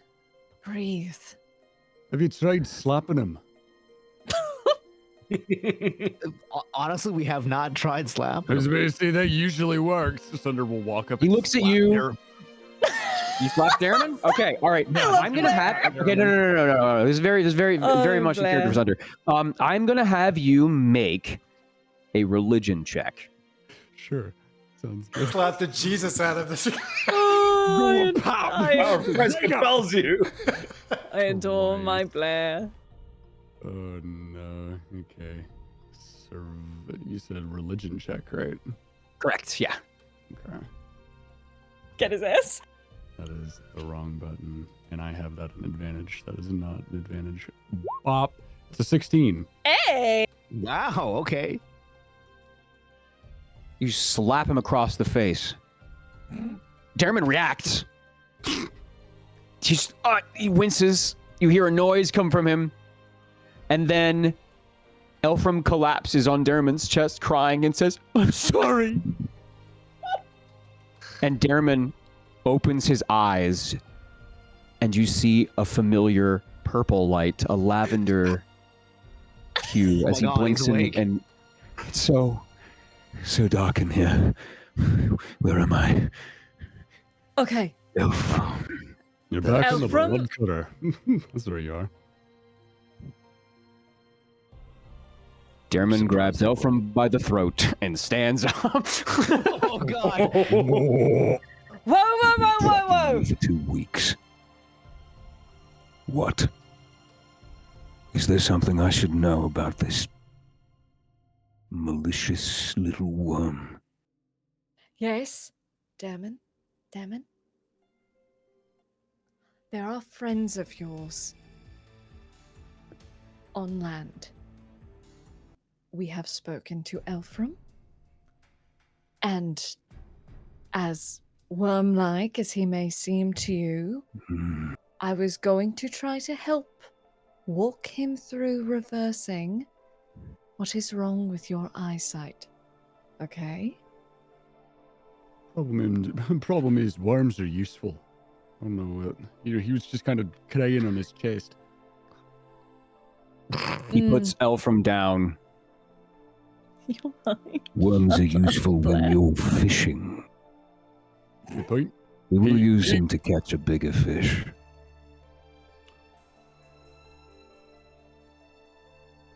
Well, it You're safe turns for now. out... This was not my idea. I'm not responsible. And Sunder will walk away. Blair, please! You said I had friends on land. Yes, there are 2 drow women. They said Yes. They were wounded. They could no He longer leaves hold back the immediately when you fits. say that. Okay, I'm following him. Blair, please come with me. Hey, well, if I need to slap him again, hey, I'm around for Yup. it. That's why I need you, darling. He kind of marches. He sheathes one of his scimitars. He makes sure that all of his like tack is in place, making sure he's still got all his parts and everything like that. He clears his throat. He's pounding his way across the deck towards the gangplank. And as you guys get on deck as well, and you see him near the end of the ship, he begins to pick up speed going down the gangplank once he sees exactly who is there. It seems like these people are quite important to Dareman. What do you guys do? Following. Yeah, definitely follow. Okay. Making sure Sunder comes with me because I am small and out of spell slots. One of those ordeals of like, hey, I'm out of spell slots. This guy can punch things. It's fine. Yeah, literally. I'm Punch like, if he needs to. I can't punch shit. My strength is, I have a 0. So when you get to the shore, Jeremy kind of falls to his knees as he tries to tend to Nadana in some way. It seems Silent Peak has already done most of what she's needed to do, if not all of it. It's just kind of a reunion. There's a hug. They embrace each other. Phaestra and Nadana both embrace Darriman.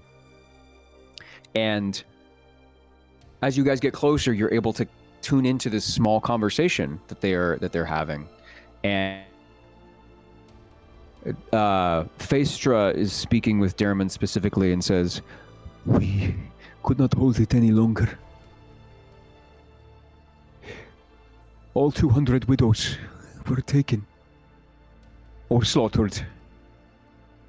Our driders were spun up by their legs, were webbed in our own fluid. Darriman, brother, this was a massacre. Goristros.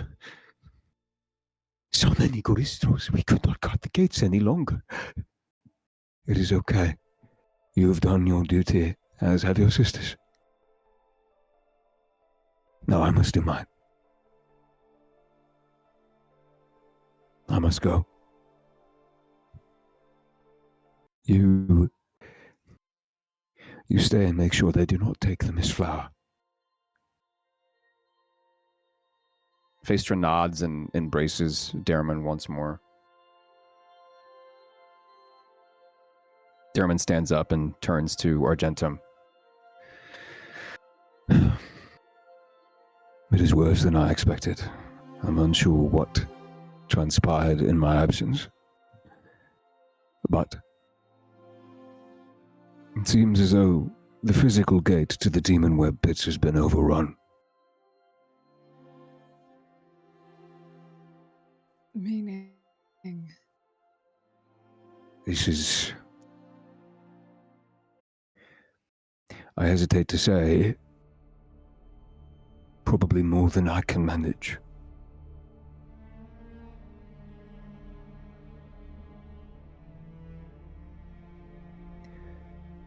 They had mentioned Goristros. It's a Tanari demon. Bull's head. Humanoid body, but they are fiercer than any pit fiend I have ever come across. Mm. 20 strong is enough to level a countryside.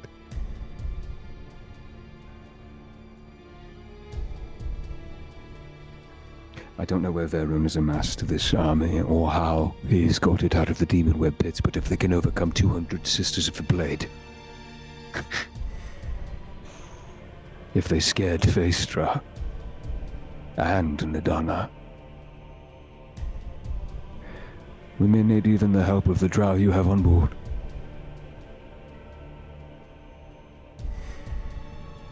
Elondra is fierce. I trust her.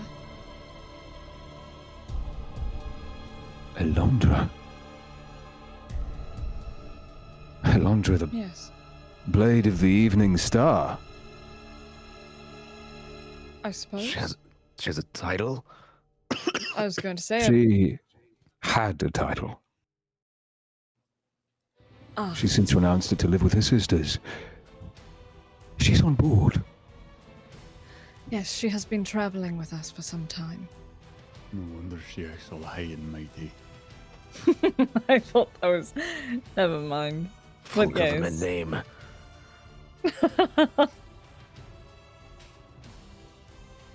All right. I think we need to come up with a plan. I think we need to find out where we are going. Well,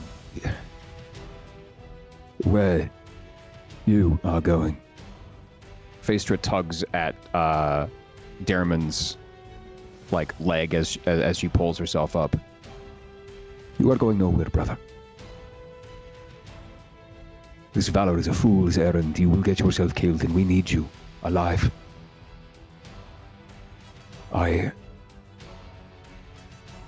He deflates and agrees.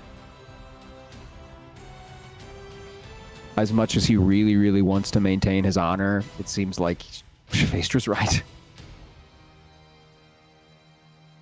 Is there anything we can do to help? Because I do agree that we need a proper plan.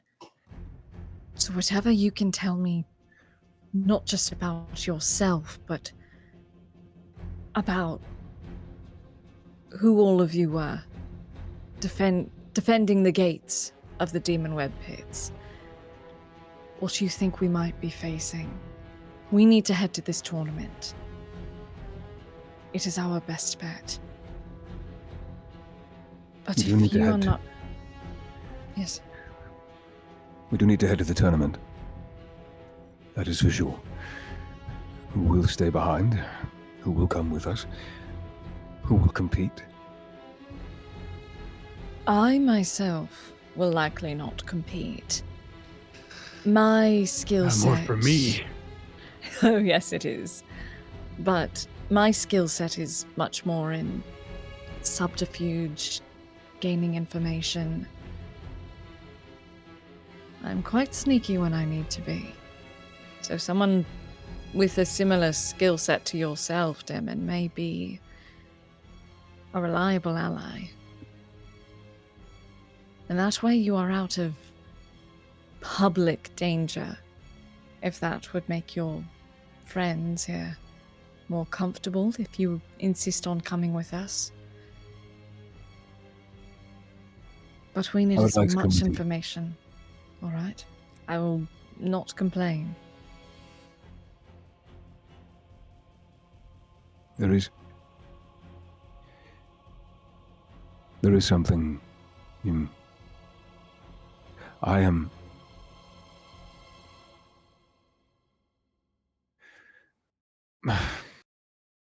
My real name is Thursday.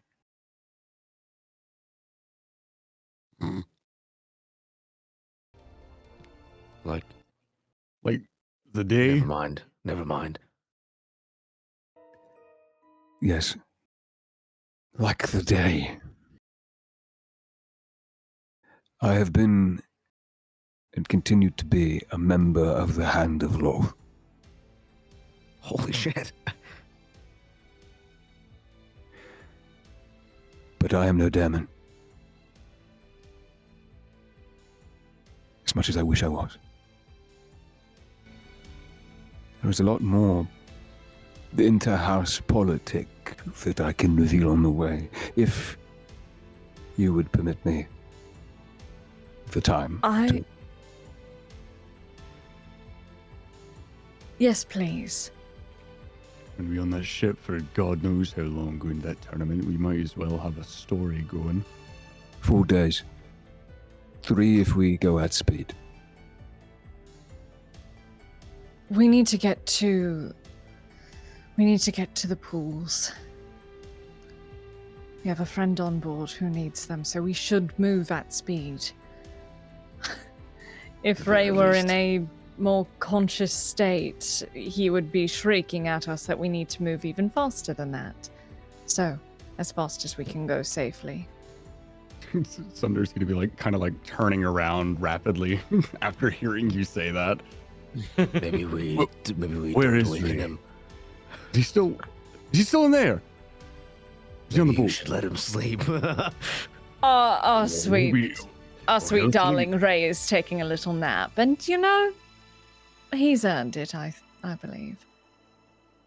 Thank God, I didn't want to have to carry him out of the lighthouse if he was still in there. He would have a nice little bruise on his chin otherwise. Oh, of course. Anyway, yes. But your friends here, do you two need anything? Can we do anything for you before we depart? Madonna sits up and says for the first time, I need to kill a Goristro. And Phaestra's like, sit down. Please. I am sure in due time, if there are as many as you say there are, and once you've regained strength, I'm sure you will get your chance. What do they want to kill? Oh, Tanari demons. I think we haven't had enough demons to deal with. I know. Make a history check for me, Sunder. Oh, fuck. Me and my big mouth. Use that big brain! Me and my big mouth. History check. Gotcha. It's a 15. 15? Even with a -1. Damn. Look at you. Yeah. Okay. When they said the name Goristro, even in their really thick drow accent, it lit something really deep inside of you. This vision of something from another life that you have seen in flashes of heat and anger. You see a 20-foot tall, almost like 14,000-pound hulking behemoth.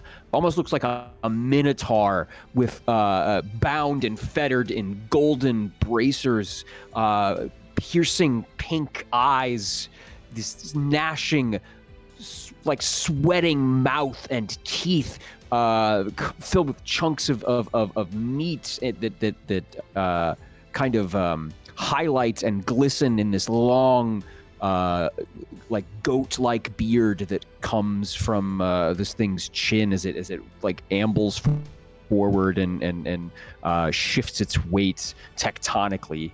It's a broad, lumbering beast that is as almost twice as vicious as a pit fiend, but like a fourth as smart. So it's this creature that is just a wall of meat and hate in front of you. It's nuts. You've seen these things before. As a matter of fact, you actually no, you wouldn't know that. Not with a 16. Never mind. Fair enough. Or not with 15. You're good. Ooh. Secrets. Keep your secrets. But yeah, you know what a Goristro is. You've seen one before, from a distance, but it's 20 of them. You thought one 9 flame was bad. 20 Goristros is that's nuts. So, why is it that you want to fight a Goristro in general? You realize what you're going against, right? Oh. Madonna sits up again and stands, bracing herself on her sheathed blade, and says, I know exactly what I am getting after. I have seen the embers burn in its eyes. I have severed several limb from limb with the help of my widows. But they overcame us. I know exactly what I'm getting myself into. She's like looking you up and down, judging you, kind of like Alondra judged Ray at first. Your eyes wander. It's almost like you're sizing me up. Almost like you don't believe that I know what I'm talking about. I have a question for you specifically. Have you killed a Goristro? Actually, better question, have you fought a pit fiend? She's like taken aback by the question. I have maimed Goristro after Goristro. I have severed them limb from limb, but they are tenacious fighters. Tough beasts with half brains. They just fall over themselves. But a pit fiend, she is smart. She is cunning. She is a worthy foe. Have you Sunder's gonna have a really shit-eating grin on his face. He's gonna pull out 9-point horn. As a matter of fact, I've sent one back to the nines. Uncharacteristic of any drow you have seen before. Make a perception check. Sure. Perception. Actually, no. Scratch that. Insight check. My bad. I'm misreading this whole situation. Sorry. Insight check. Perception. Okay, well, you know what? Insight's much better than perception. So you know what? Hey, bop. That's a 15. 15? Still not that You great, see, she has like this, like, you know, this like battle like urge within her. As you can see, it's characteristic of a lot of drow warriors, but this is kind of switched to like an impressive, it's almost like lust. There's like a you sent one back to the hells. What is your name, Black Blood? There you go, calling me Black Blood again. The other one on the ship almost got a nice fest in his throat for saying that. But I'd like to see you try. But my friends call me Sunder. Sonder. I'm excited to travel with you. Phaestra puts her hand on her sister's shoulder and pulls her away from the situation. Looks at her in the face. Said, girl, you had too much. Girl, you better stop. Like, You've lost yourself in the fog of war, sister. It is time for you to rest. You have earned it today. Nadana lightly shoves the hand off of her sister and kind of walks back inside to the lighthouse and then looks at you guys, nods her head, and follows Nadana in. Thursday comes back in to close the circle. I'm sorry for deceiving you. No, it's all right. I'll be honest. It throws some theories out the window, but I'm more mad at myself for that one than at you. so are you telling me you didn't need to roll around in bat shit? No, that part was necessary. I'm still a ranger, all things considered, but I have not shaken off the romantic side of me, unfortunately.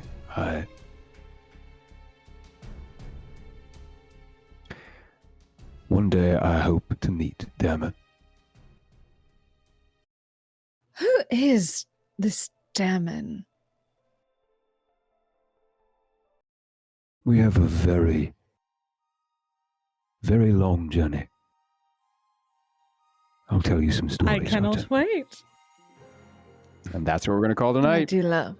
I do love it. All right, Thursday, let's go, baby. Yeah. Thursday. Thursday. I know Wednesday. After speaking to me. So Thursday. He's LARPing as. He's LARPing. Nah, he's role playing. Yeah. He's playing D&D. He's playing D&D. Yeah, that's he's Oh my God. he's like, it's like the guy who went to that city council meeting dressed as Batman. He's role playing, he's LARPing. That shit was so funny too.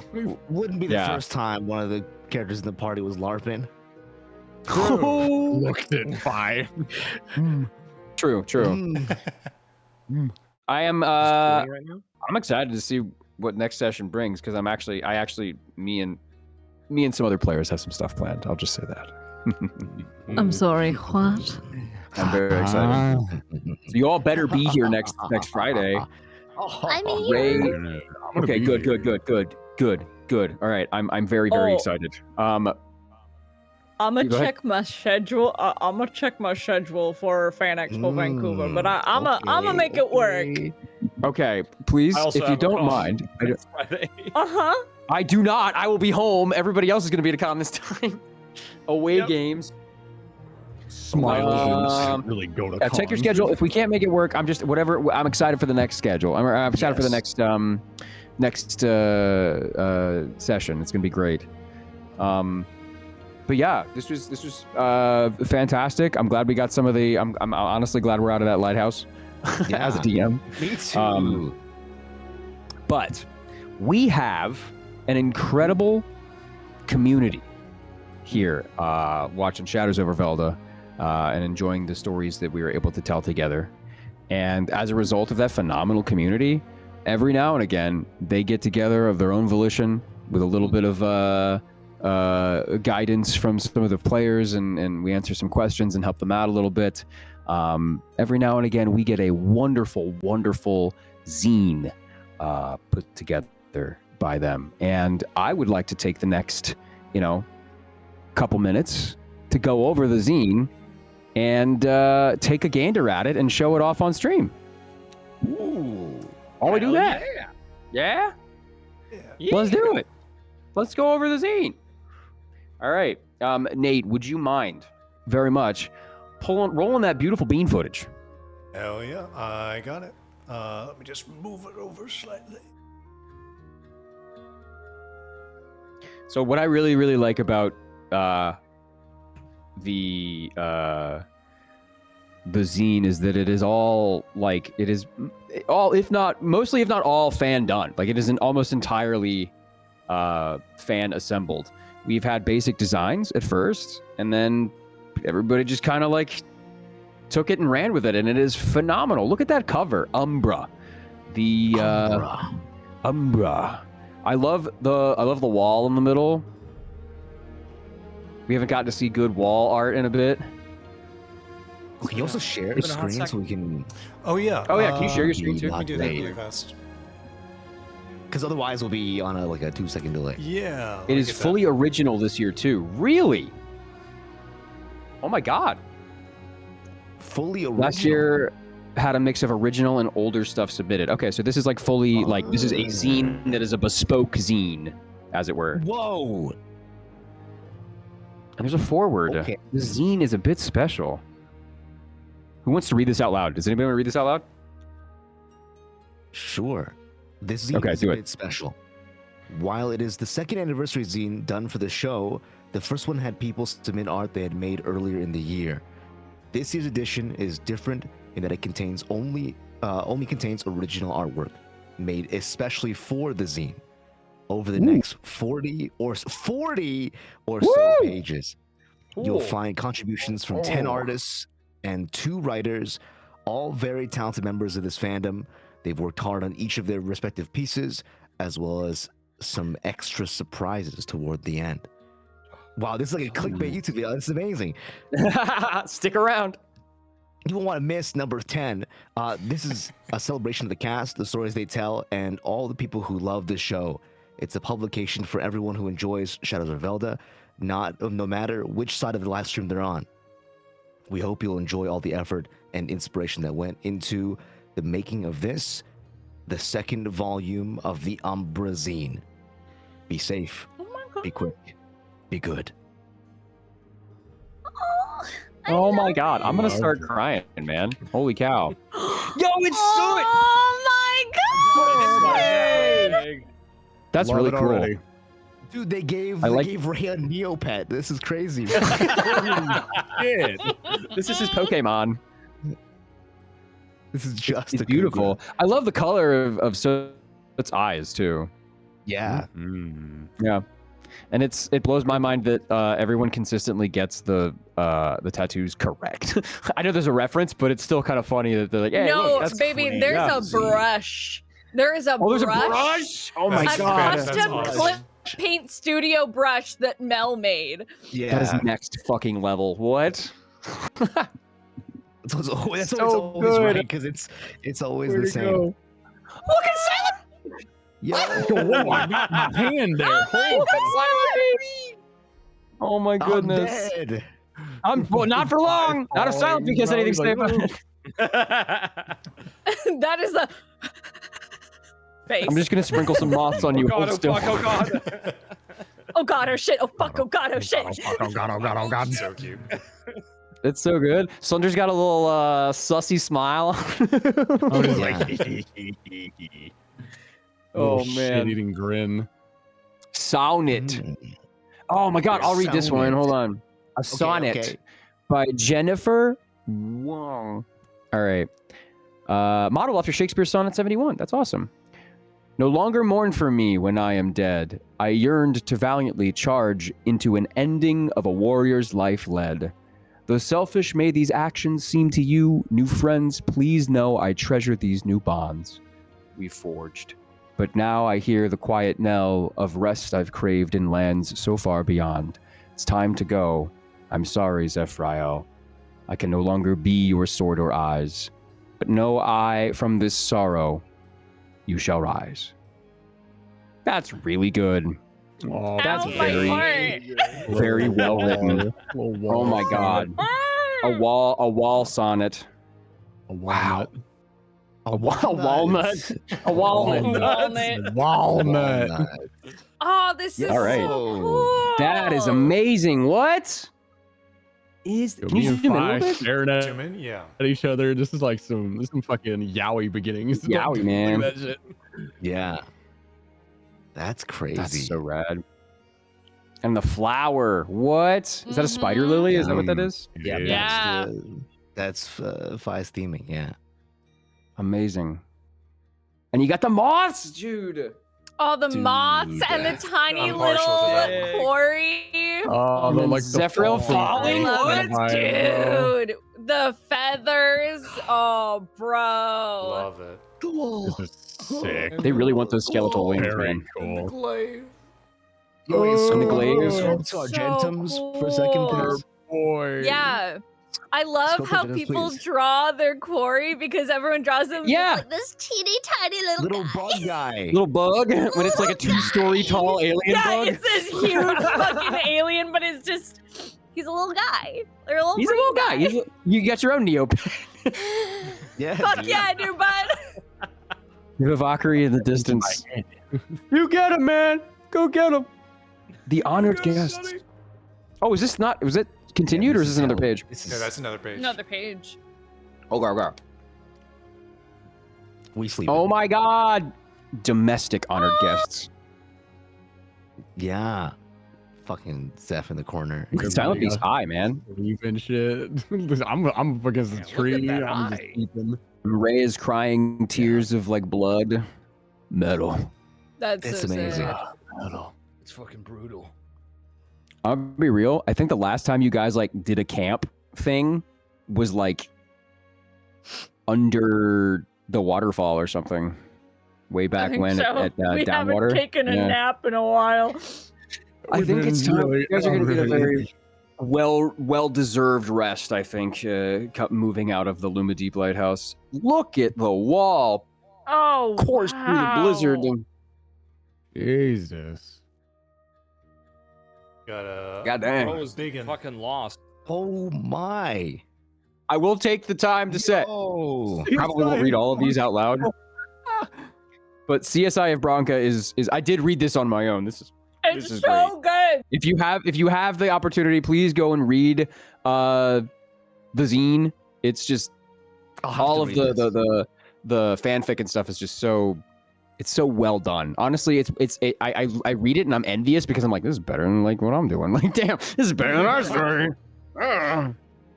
All right. Crazy. Yeah, it's pretty nuts. Whoa. That is fucking beautiful. That is sick. Dude, with the finger and the spider on the finger. Bro, holy. With Ray with Wall's glaive. Dude, that is fucking gorgeous. I want that framed, bro. That is so Veil. That's crazy. Oh crazy. my God. That's crazy. Ooh. Silent I Peak with the wanna mall. put that on my wall. Yeah, I want this framed. Wall? Wall? Someone say- Glaive? someone say wall? Wall? Wall? Where? I love. Dude, the framing with It Ray and the looks glaive. like I a want. book I- cover. I'm gonna shake Nate so. I'm gonna shake him so hard and be like, "You need to do something with that fucking glaive." Do Uh, it, Nate. Do it. what is this? Zing. Oh, this is Oh needlepoint. my god. Oh my god, Yo, it's that's needlepoint crazy. with Argentum's fucking. Yeah. Oh, crazy. bro, That's awesome. It's very that's cool. incredible. I wonder I've if there thought was about like getting that tattoo. oh yeah. Yeah, I've thought about it. I wonder if there's some like similarity between doing needlepoint and doing like pixel art. I always wondered if that was like a 1-to-1. You've clipped my wings before I've learned to fly. Oh my god. Okay, this is just one page. I guess can't wait. I can read this. I can read this out. Okay, good. By some guy Liam. Hello. You've clipped my wings before I learned to fly. Zephyriel's back aches with a pain he hasn't known in far too long. Twin scars had been carved down either side of his spine, and his skin itches with every movement of his cloak. Sparks of discomfort sear their way through him, a familiar pain, not so different from the way the symbols covering his torso has started. Even though he's upset with himself, knowing the pain shouldn't faze him, he finds himself glad for the facade he's built up. That the grimace on his face isn't out of character.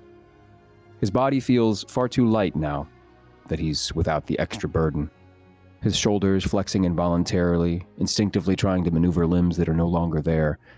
On some level, he knew the wings would vanish again once he no longer needed them. He knows they manifested for nothing other than to cause fear. But still they had brought comfort. A trace of something lost to him. They had felt like home, even if for just a moment. Moving on from that carried the weight of falling all over again.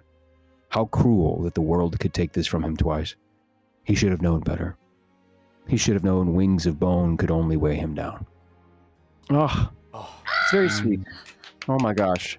It's melancholy, Feral. that's the word. Yeah, Melancholy. that's very nice.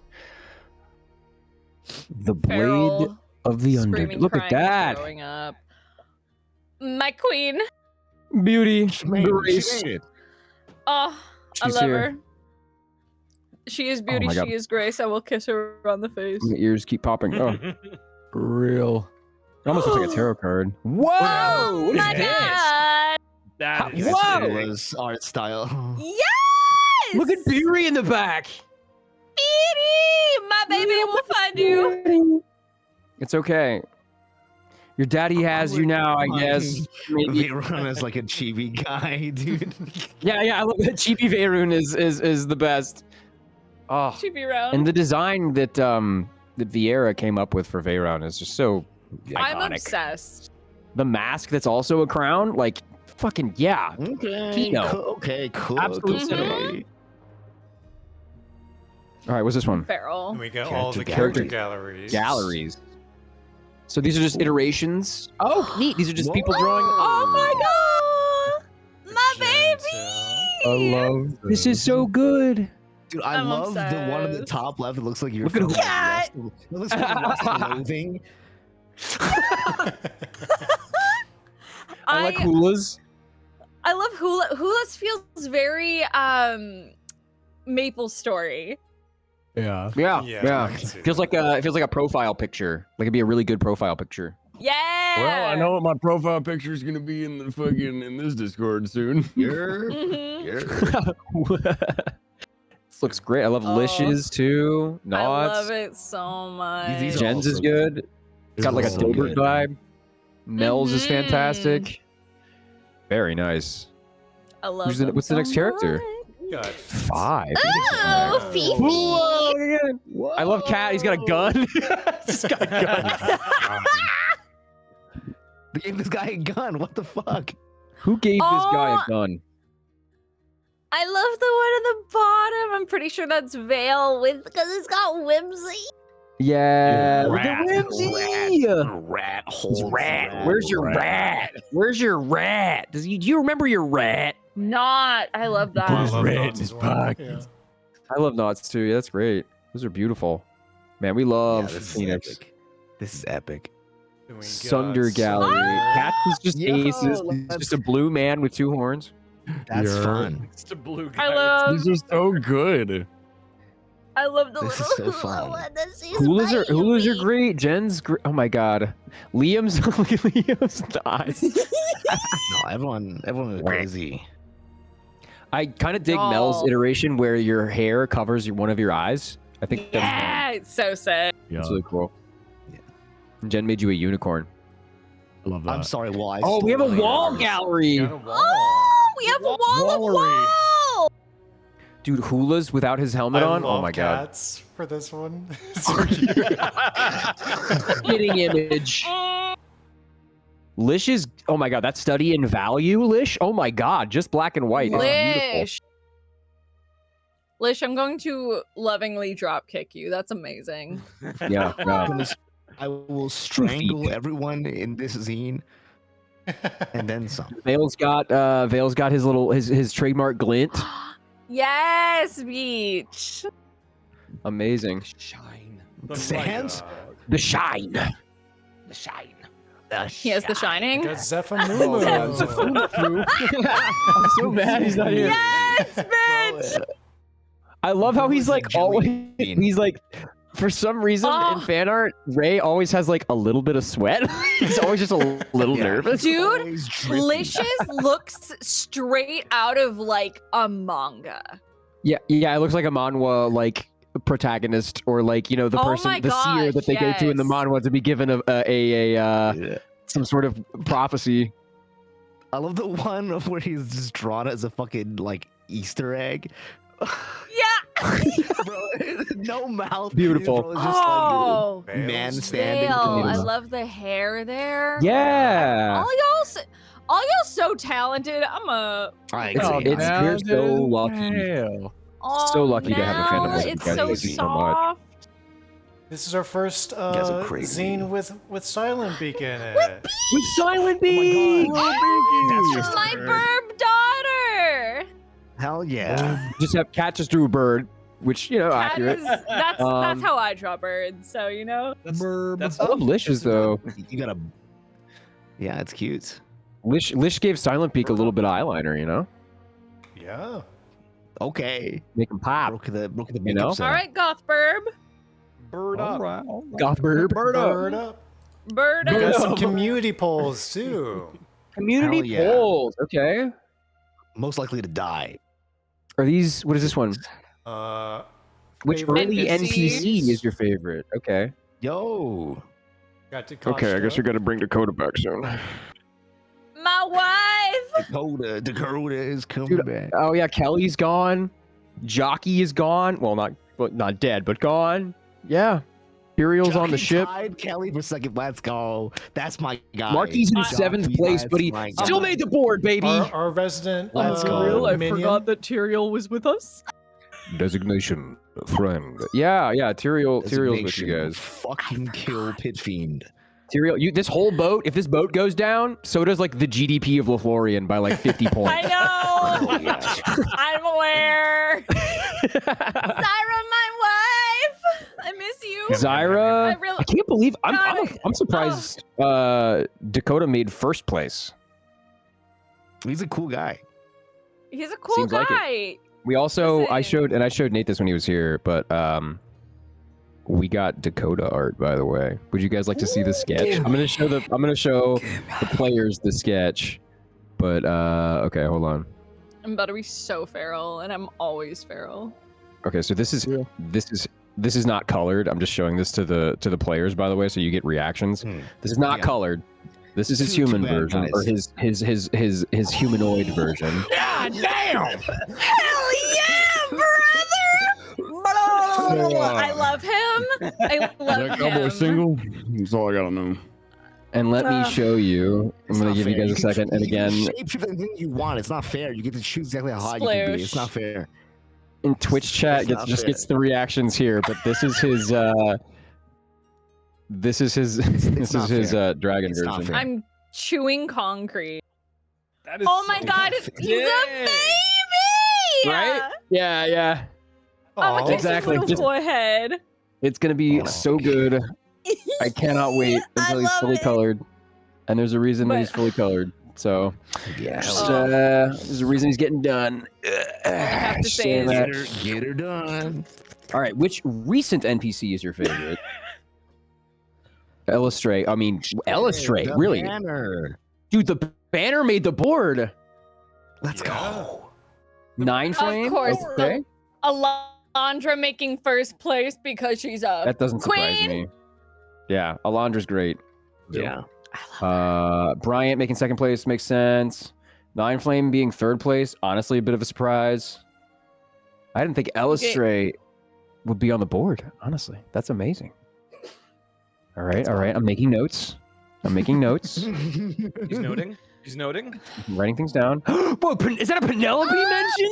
Penelope.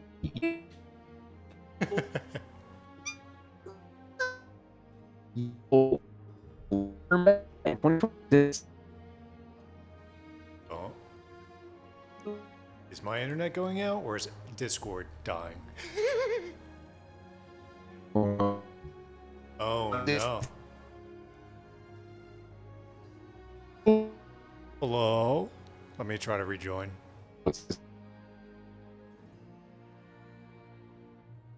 Is that better? Can you hear me? Hello? All right, that was weird. Was Did Discord everyone? break? I didn't know if that was just me or Discord- not. I thought couldn't that tell. was Discord did a me. hiccup. I thought maybe it was just... Discord shit itself.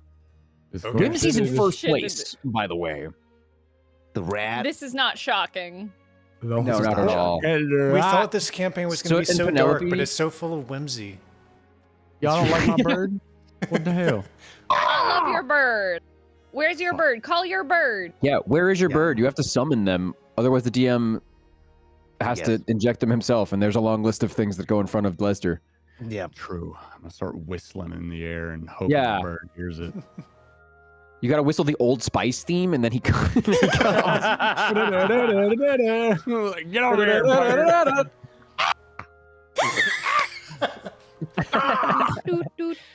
And we got. I love which- that drawing of Penelope, by the way. we got our Whoa! favorite Dude, people- Whoa! favorite arc. What? That's The crazy. Ipswich saga. The Ipswich What a saga? Fuck that Dude, guy. that art, bro. Fuck Ipswich Rock guys. fucking Fuck that hard. guy. Yeah, you Yeah, Is that look at the- that. Oh my god. Is that the Green Dragon? That's amazing. yeah. Fuck yeah. That's so Dude, awesome. Rock fucking hard. That's gorgeous. Yeah, I fuck with that expeditiously. And then the Drider incident art, Oh, where everything. The driver Fine. incident, so I when everything love kind of the lid blew off in Eve Branca, and everyone had to get out and figure out what they were doing. That's great. Yeah. Seeing his Yeah, fancy people love the little Ipswich throne. saga. Okay, that makes me happy. We got The early That's pretty nice. days, Threadfather saga, travel arc, the fun guy arc. The fun guy arc. And then we got community theories. Okay. Oh, my beautiful. wife better not be a Yoklo. I'll cry. I'll cry into my soup. Yeah. I think I've said it before, but I truly do think Zephyriel having bone wings either came from him caring so little about the celestial part of him that they physically started to fall apart, or that early on after being found by the church, they removed the feathers so he couldn't fly anymore. That's, yeah, I like those theories. Those are cool. That's neat. Good. Mm. Ooh, Phoenix, read this one out. Okay, Zach, Phoenix's pal was a god or something. Then, when Viren said he was going to kill the Pantheon in episode 14, he said that Phoenix's friend was next. Ooh. Okay, unrelated to this theory completely, but I do want to give you guys something because I feel like Sure. you guys put so much work into it. And I don't think anyone has said anything about this, but Zach, okay, Phoenix is pretending to be a guy, or Fi is pretending to be a guy who's like a black-haired, very strong, like possible mercenary of some type. You know, he's got a lot of combat skills, and his name is. He's a black-haired dude named Zach Faraday. Yeah. I hate Under you. an assumed name. No one has said anything about this, but I specifically named him. Where are you from? Yeah, where are you Me? from? Gongaga. I hate you, Lee. Oh my god. I hate. Very I can't believe I nobody have put that been together. I have been making Zach jokes this whole Oh, time. okay, and yeah, well, my yeah, we have. dumbass- And everyone in chat's like, I was right? No. I thought I was right? I No. chose. I thought I was just being a fucking. Nope. my dipshittery was correct this time. Not related to the theory, but I just it's been a while, and I've been watching Oh the my chat sometimes. God. I'm like, are you gonna talk about it yet? I was wondering when Suck my everyone's gonna bring it up. balls, dude. Oh my god. Fucking great. Not Strife. Fair day. Fair day. Oh my god. All right. Who's reading? Zach, fair. Ooh. I think Ben should read this one because it says the wall in it. I think currently the wall is still alive, but it depends on if Ben wants to play wall again, and then wall will either come back or the party will find out he died. I think something happened to Kelly's body, and if that is true, Kelly can possibly no longer be able to be revived. In addition, something might have happened to Zyra, because Alpha says in episode 29 that Lester is Sunder's familiar now. So that kind of implies he wasn't before, so something could have happened to Kelly's body, or something happened to Zyra where she could no longer take care of Kelly's body. So now, since Lester no longer has a person, he became Sunder's familiar. Beautiful. I took the bird. I like this next one here. Elistrator is 100% evil. Still never gonna give that up. I love that Maki will theory. never let it go. No. Gods And are it's my fickle favorite. things, guys. That's Gods true. Are fickle great. creatures. With the ways of the winds, their whims flow. And we got the message board to all you guys. Yeah. Just scroll through. Hell it. yeah. Well, the So you past 2 can years, see- Shadows of WELDE became my favorite D&D campaign. I can't wait to see where the Been 2 honored years. guests end up. Here's to another year of Sao. Here's to another year. Sao has held a tender place in my heart as an exploration on grief and the journeys we go through to resolve it, plus some crazy cool fights along the way. Y'all are amazing actors, and I can't wait to see what you do next. Thank you, Twinkle. It's been an amazing 2 years now with Shadows of WELDE, the cast and the fandom, and I hope we get lots more together. I'm sure. It's amazing seeing all the stories to get created, the past of the characters unfurled, and all the wonderful fan creations get made.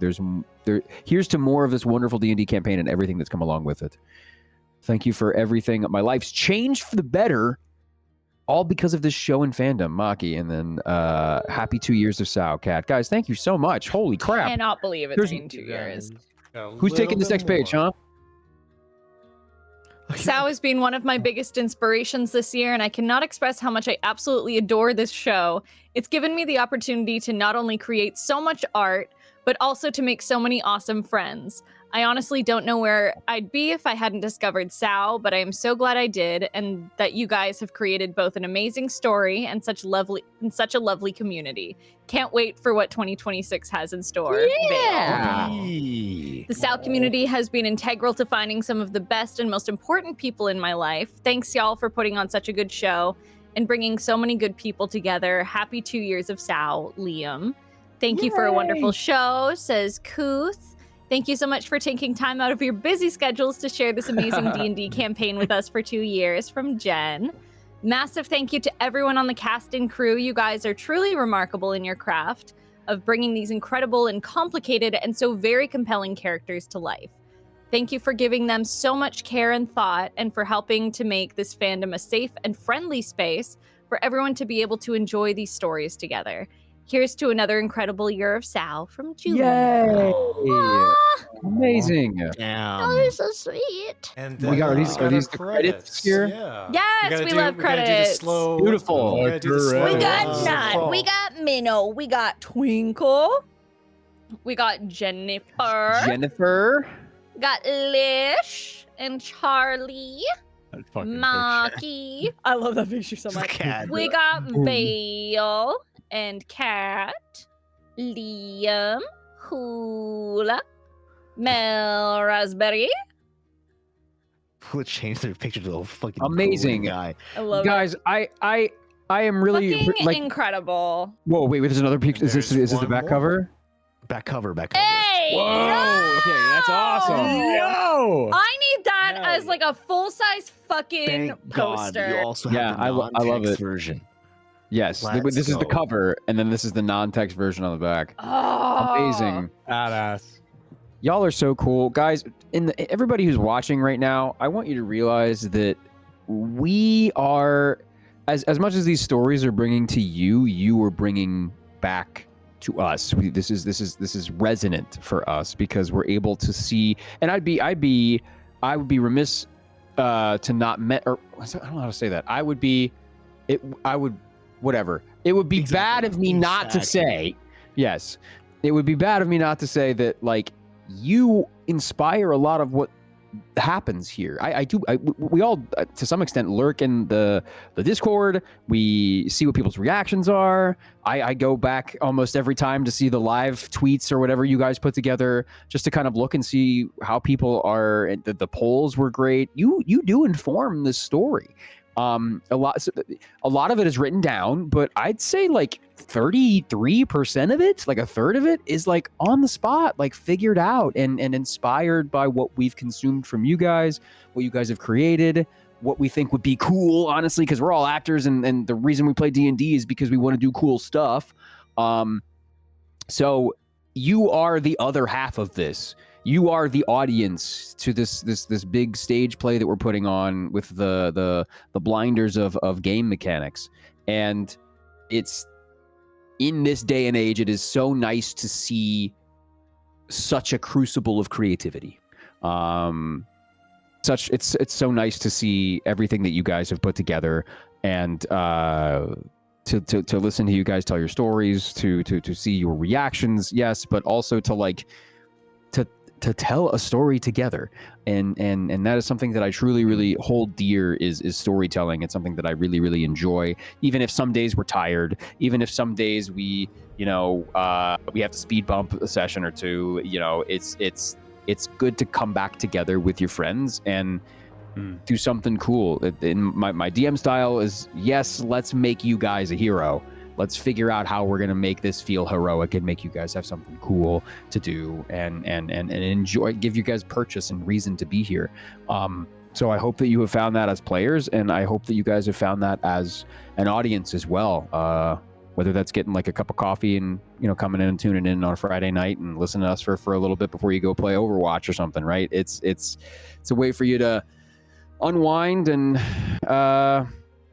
relax and listen to a really well told story. Nodders. Yeah. So true. All right, guys. Uh, Love it. Thank you for creating this world and this story for us, Alpha. You guys are half of it. So I just kind of I lay down the tracks, and you guys are the train that goes through it. Thank you guys so much for being players. This has really been a highlight of my week for the last couple of years, and I imagine, this is me ballpark spitballing, we're about halfway through, maybe, if not like a third of the way through. So we're pushing the halfway through.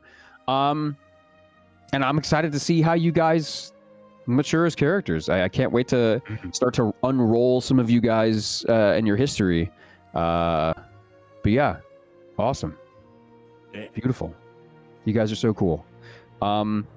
We are going to take a second and give our players an opportunity to talk about anything cool that they are doing in the next week or two.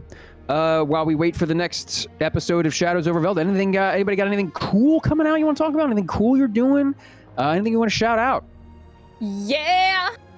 Okay, go for it. I will be guesting Fan Expo Vancouver. If we have any Canadian welders out there, I will be in Vancouver, Canada, from the 14th to the 16th. I will be guesting at Fan Expo Vancouver. I'll be there all weekend. Come say hi. I'll be there with the wonderful Sayu, and you might even meet my mom? ?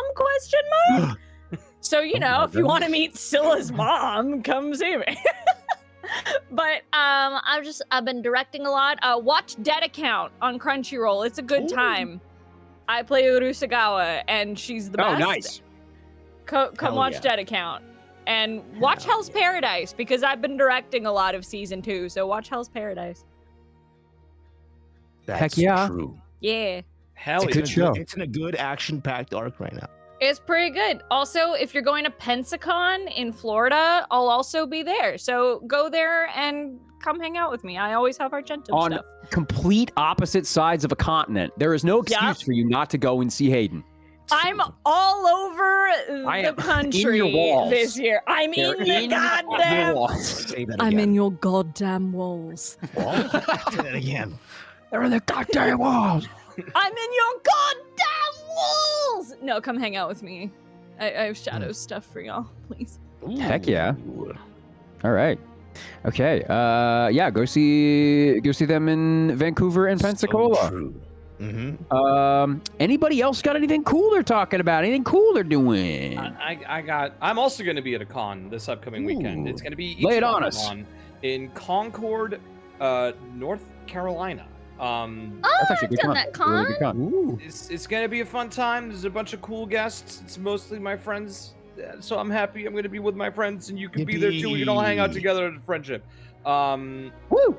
And I second watching Hell's Paradise and Dead Account. But also, you should watch Fate Strange Fake, airing every Saturday on Crunchyroll. Hell It's yeah. the new Fate Hell series. yeah. I'm the lead in it. Go watch it. It's fucking amazing. Gorgeous ass show. Hell by the yeah! way. Mhm. Yeah, it's a very beautiful and well animated show. It's a highlight of the season. Go check it out. Long time coming. Go support our friend Ben. Long time. Long. I've been waiting so Ben long. grips his chair. Long time. So long. Many years. It has been so many It's been years. 10 trillion years I've been waiting for the show to finally start airing, and now it's happening. So, Hell yeah. please go watch it. Andrew Go check it out. Beg Boost of those you. numbers. Andrew All right, Richard, Dick the First. Dick the First. That's me. Dick the First. The first. Okay, we're not gonna don't spiral that hard. Okay, cool. Go watch Fate Strange Fake. Go to Vancouver and Pensacola. I am subliminally activating you, Soviet sleeper cell. Go. Go. Come hang out with me. Yippee. What? Anybody else got anything cool they're doing? Go for it. Can't say that I am. Sure, you go first. You go first. I don't think there's anybody else. I think you're it, man. Cool. I think it's you, guess man. Lance, I will have a nothing stream related or con related or anything like that, but I will have a surprise for you guys. So follow on this weekend. So follow the Twitter maybe. He's gonna teach us how to do coke.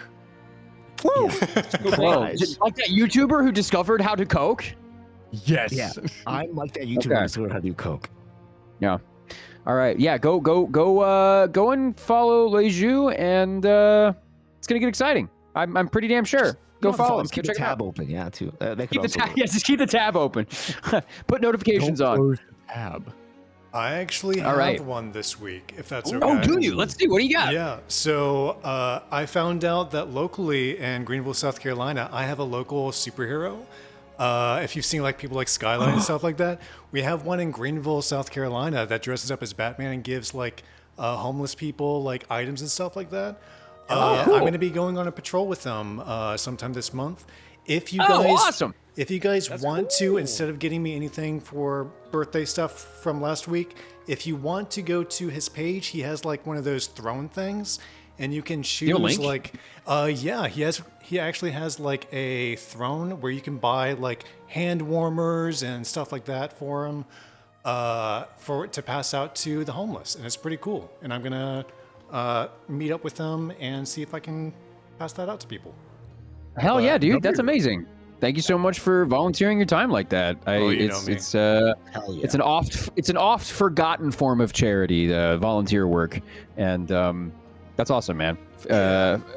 So cool. Do you have the link? I'd like to put it in chat I if do, people. yeah. I put it in there, and the throne is there in case you guys want to buy anything or see Okay, cool. exactly what is on the throne.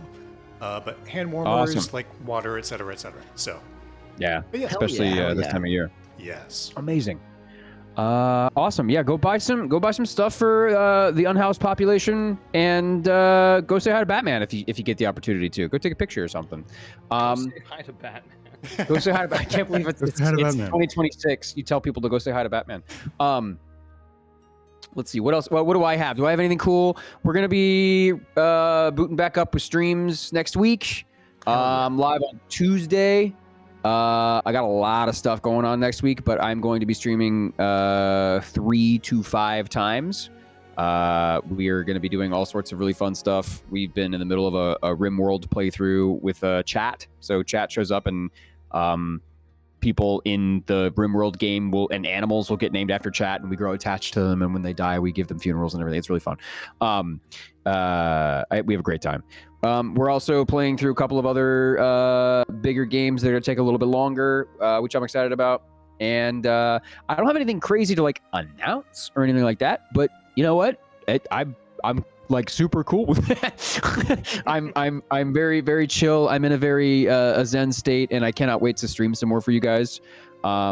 We are working on our graphic novel, and some people in chat and some people in the call have seen some stuff, and I'm very, very excited with how that's shaping up. Very excited. But right now, I'm at Comic-Con in Birmingham, Alabama. So if you are in the South, you want to come say hi, please do. We're here Saturday, Sunday, Super Bowl Sunday. So I don't know how long people are going to stick around, but especially in Birmingham. But I will be here signing autographs. If you want to come say hi, if you want to do some content or whatever, I'm here for you.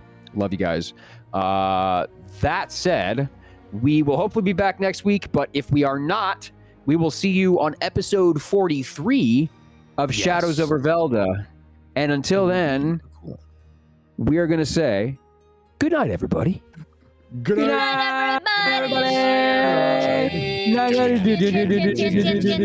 everybody.